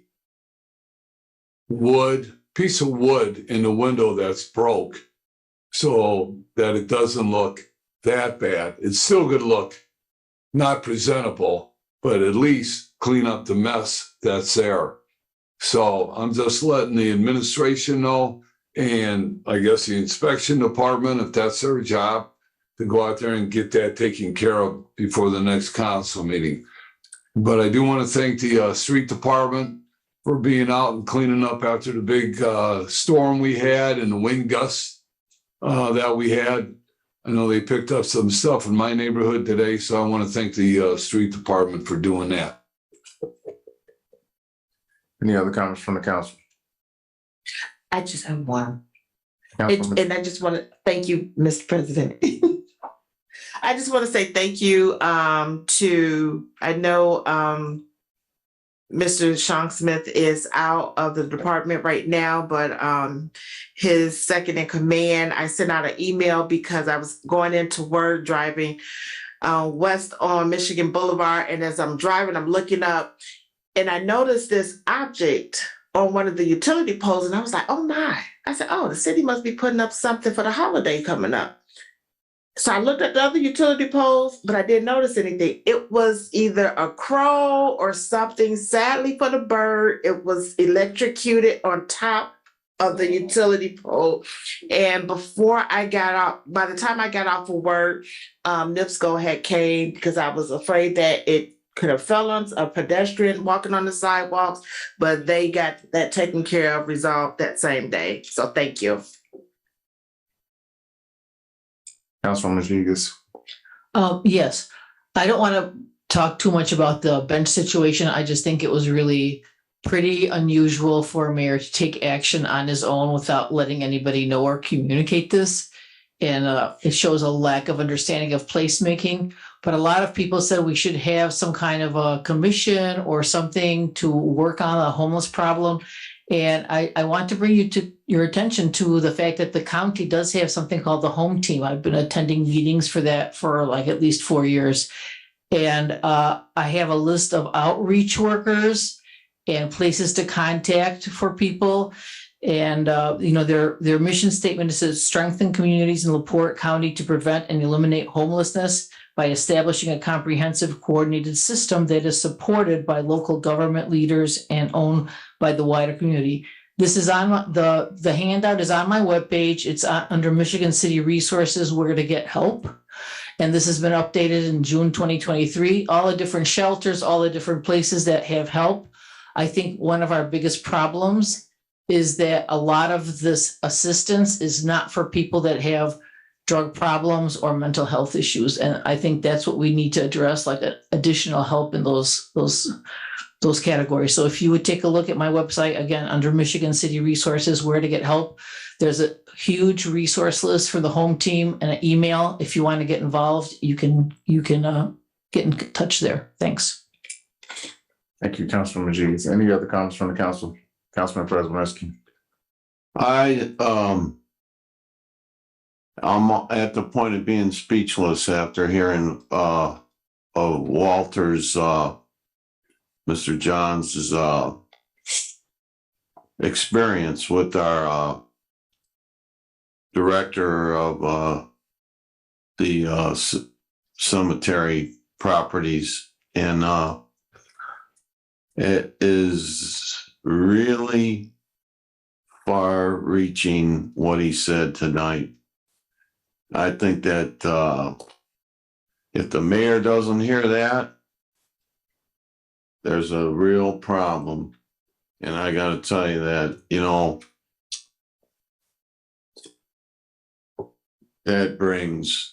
that is a very, very emotional point in anyone's life on having to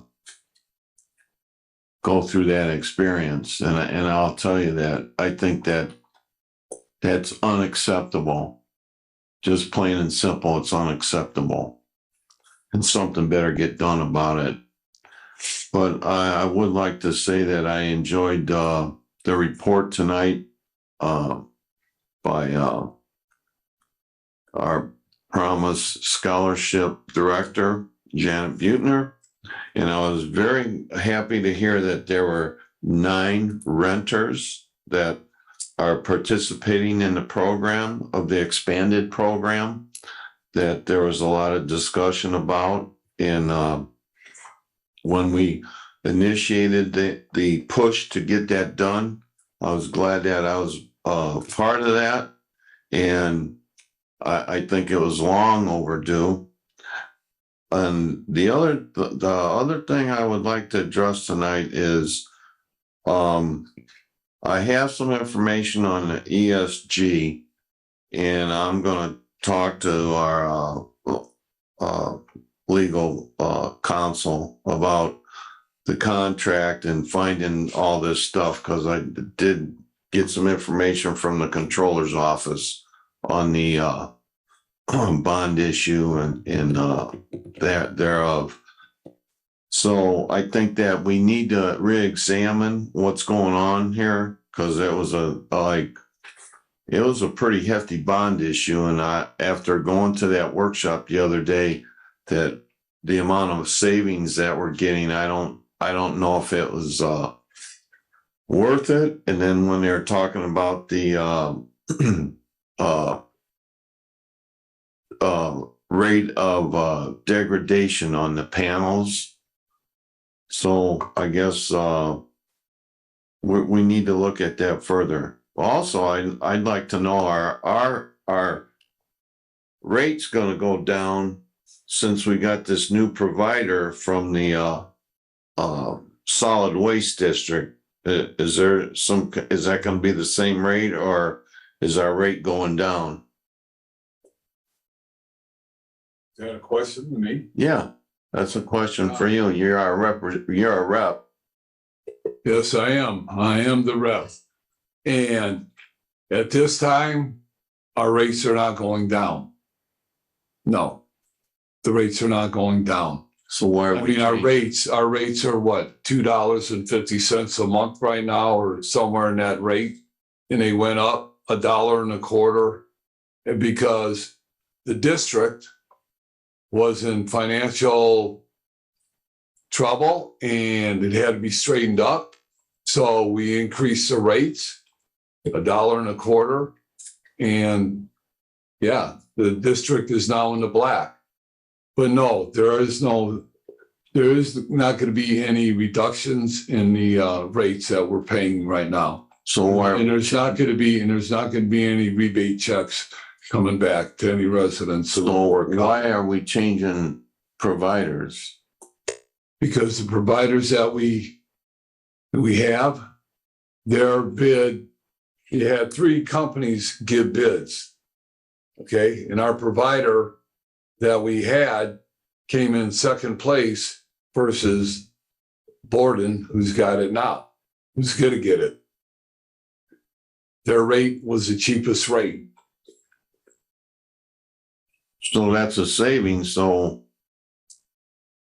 it's not significant. It's not necessarily a savings. It's not necessarily a savings. You know, you still have, business still has to make money. And the rate, you know, if the Republic didn't come in the cheapest, Borden came in the cheapest, but still their rates may not have been cheaper than what Republic was doing the last 5 years. This here is a 3-year contract. So no, there's not going to be any savings. There's not a gigantic savings. We're still moving ahead. Any other comments from the council? No, enough. If I could comment on that again about this contract. There's different things that went along with the contract, and this company here says that they can eliminate a lot of the carbon footprint. They can do it with less trucks, and that if they have a larger call center than what Republic has, so there's a big customer service plus there for the citizens throughout the whole county. Thank you. There a motion to adjourn? One move. All in favor, say aye. Good evening.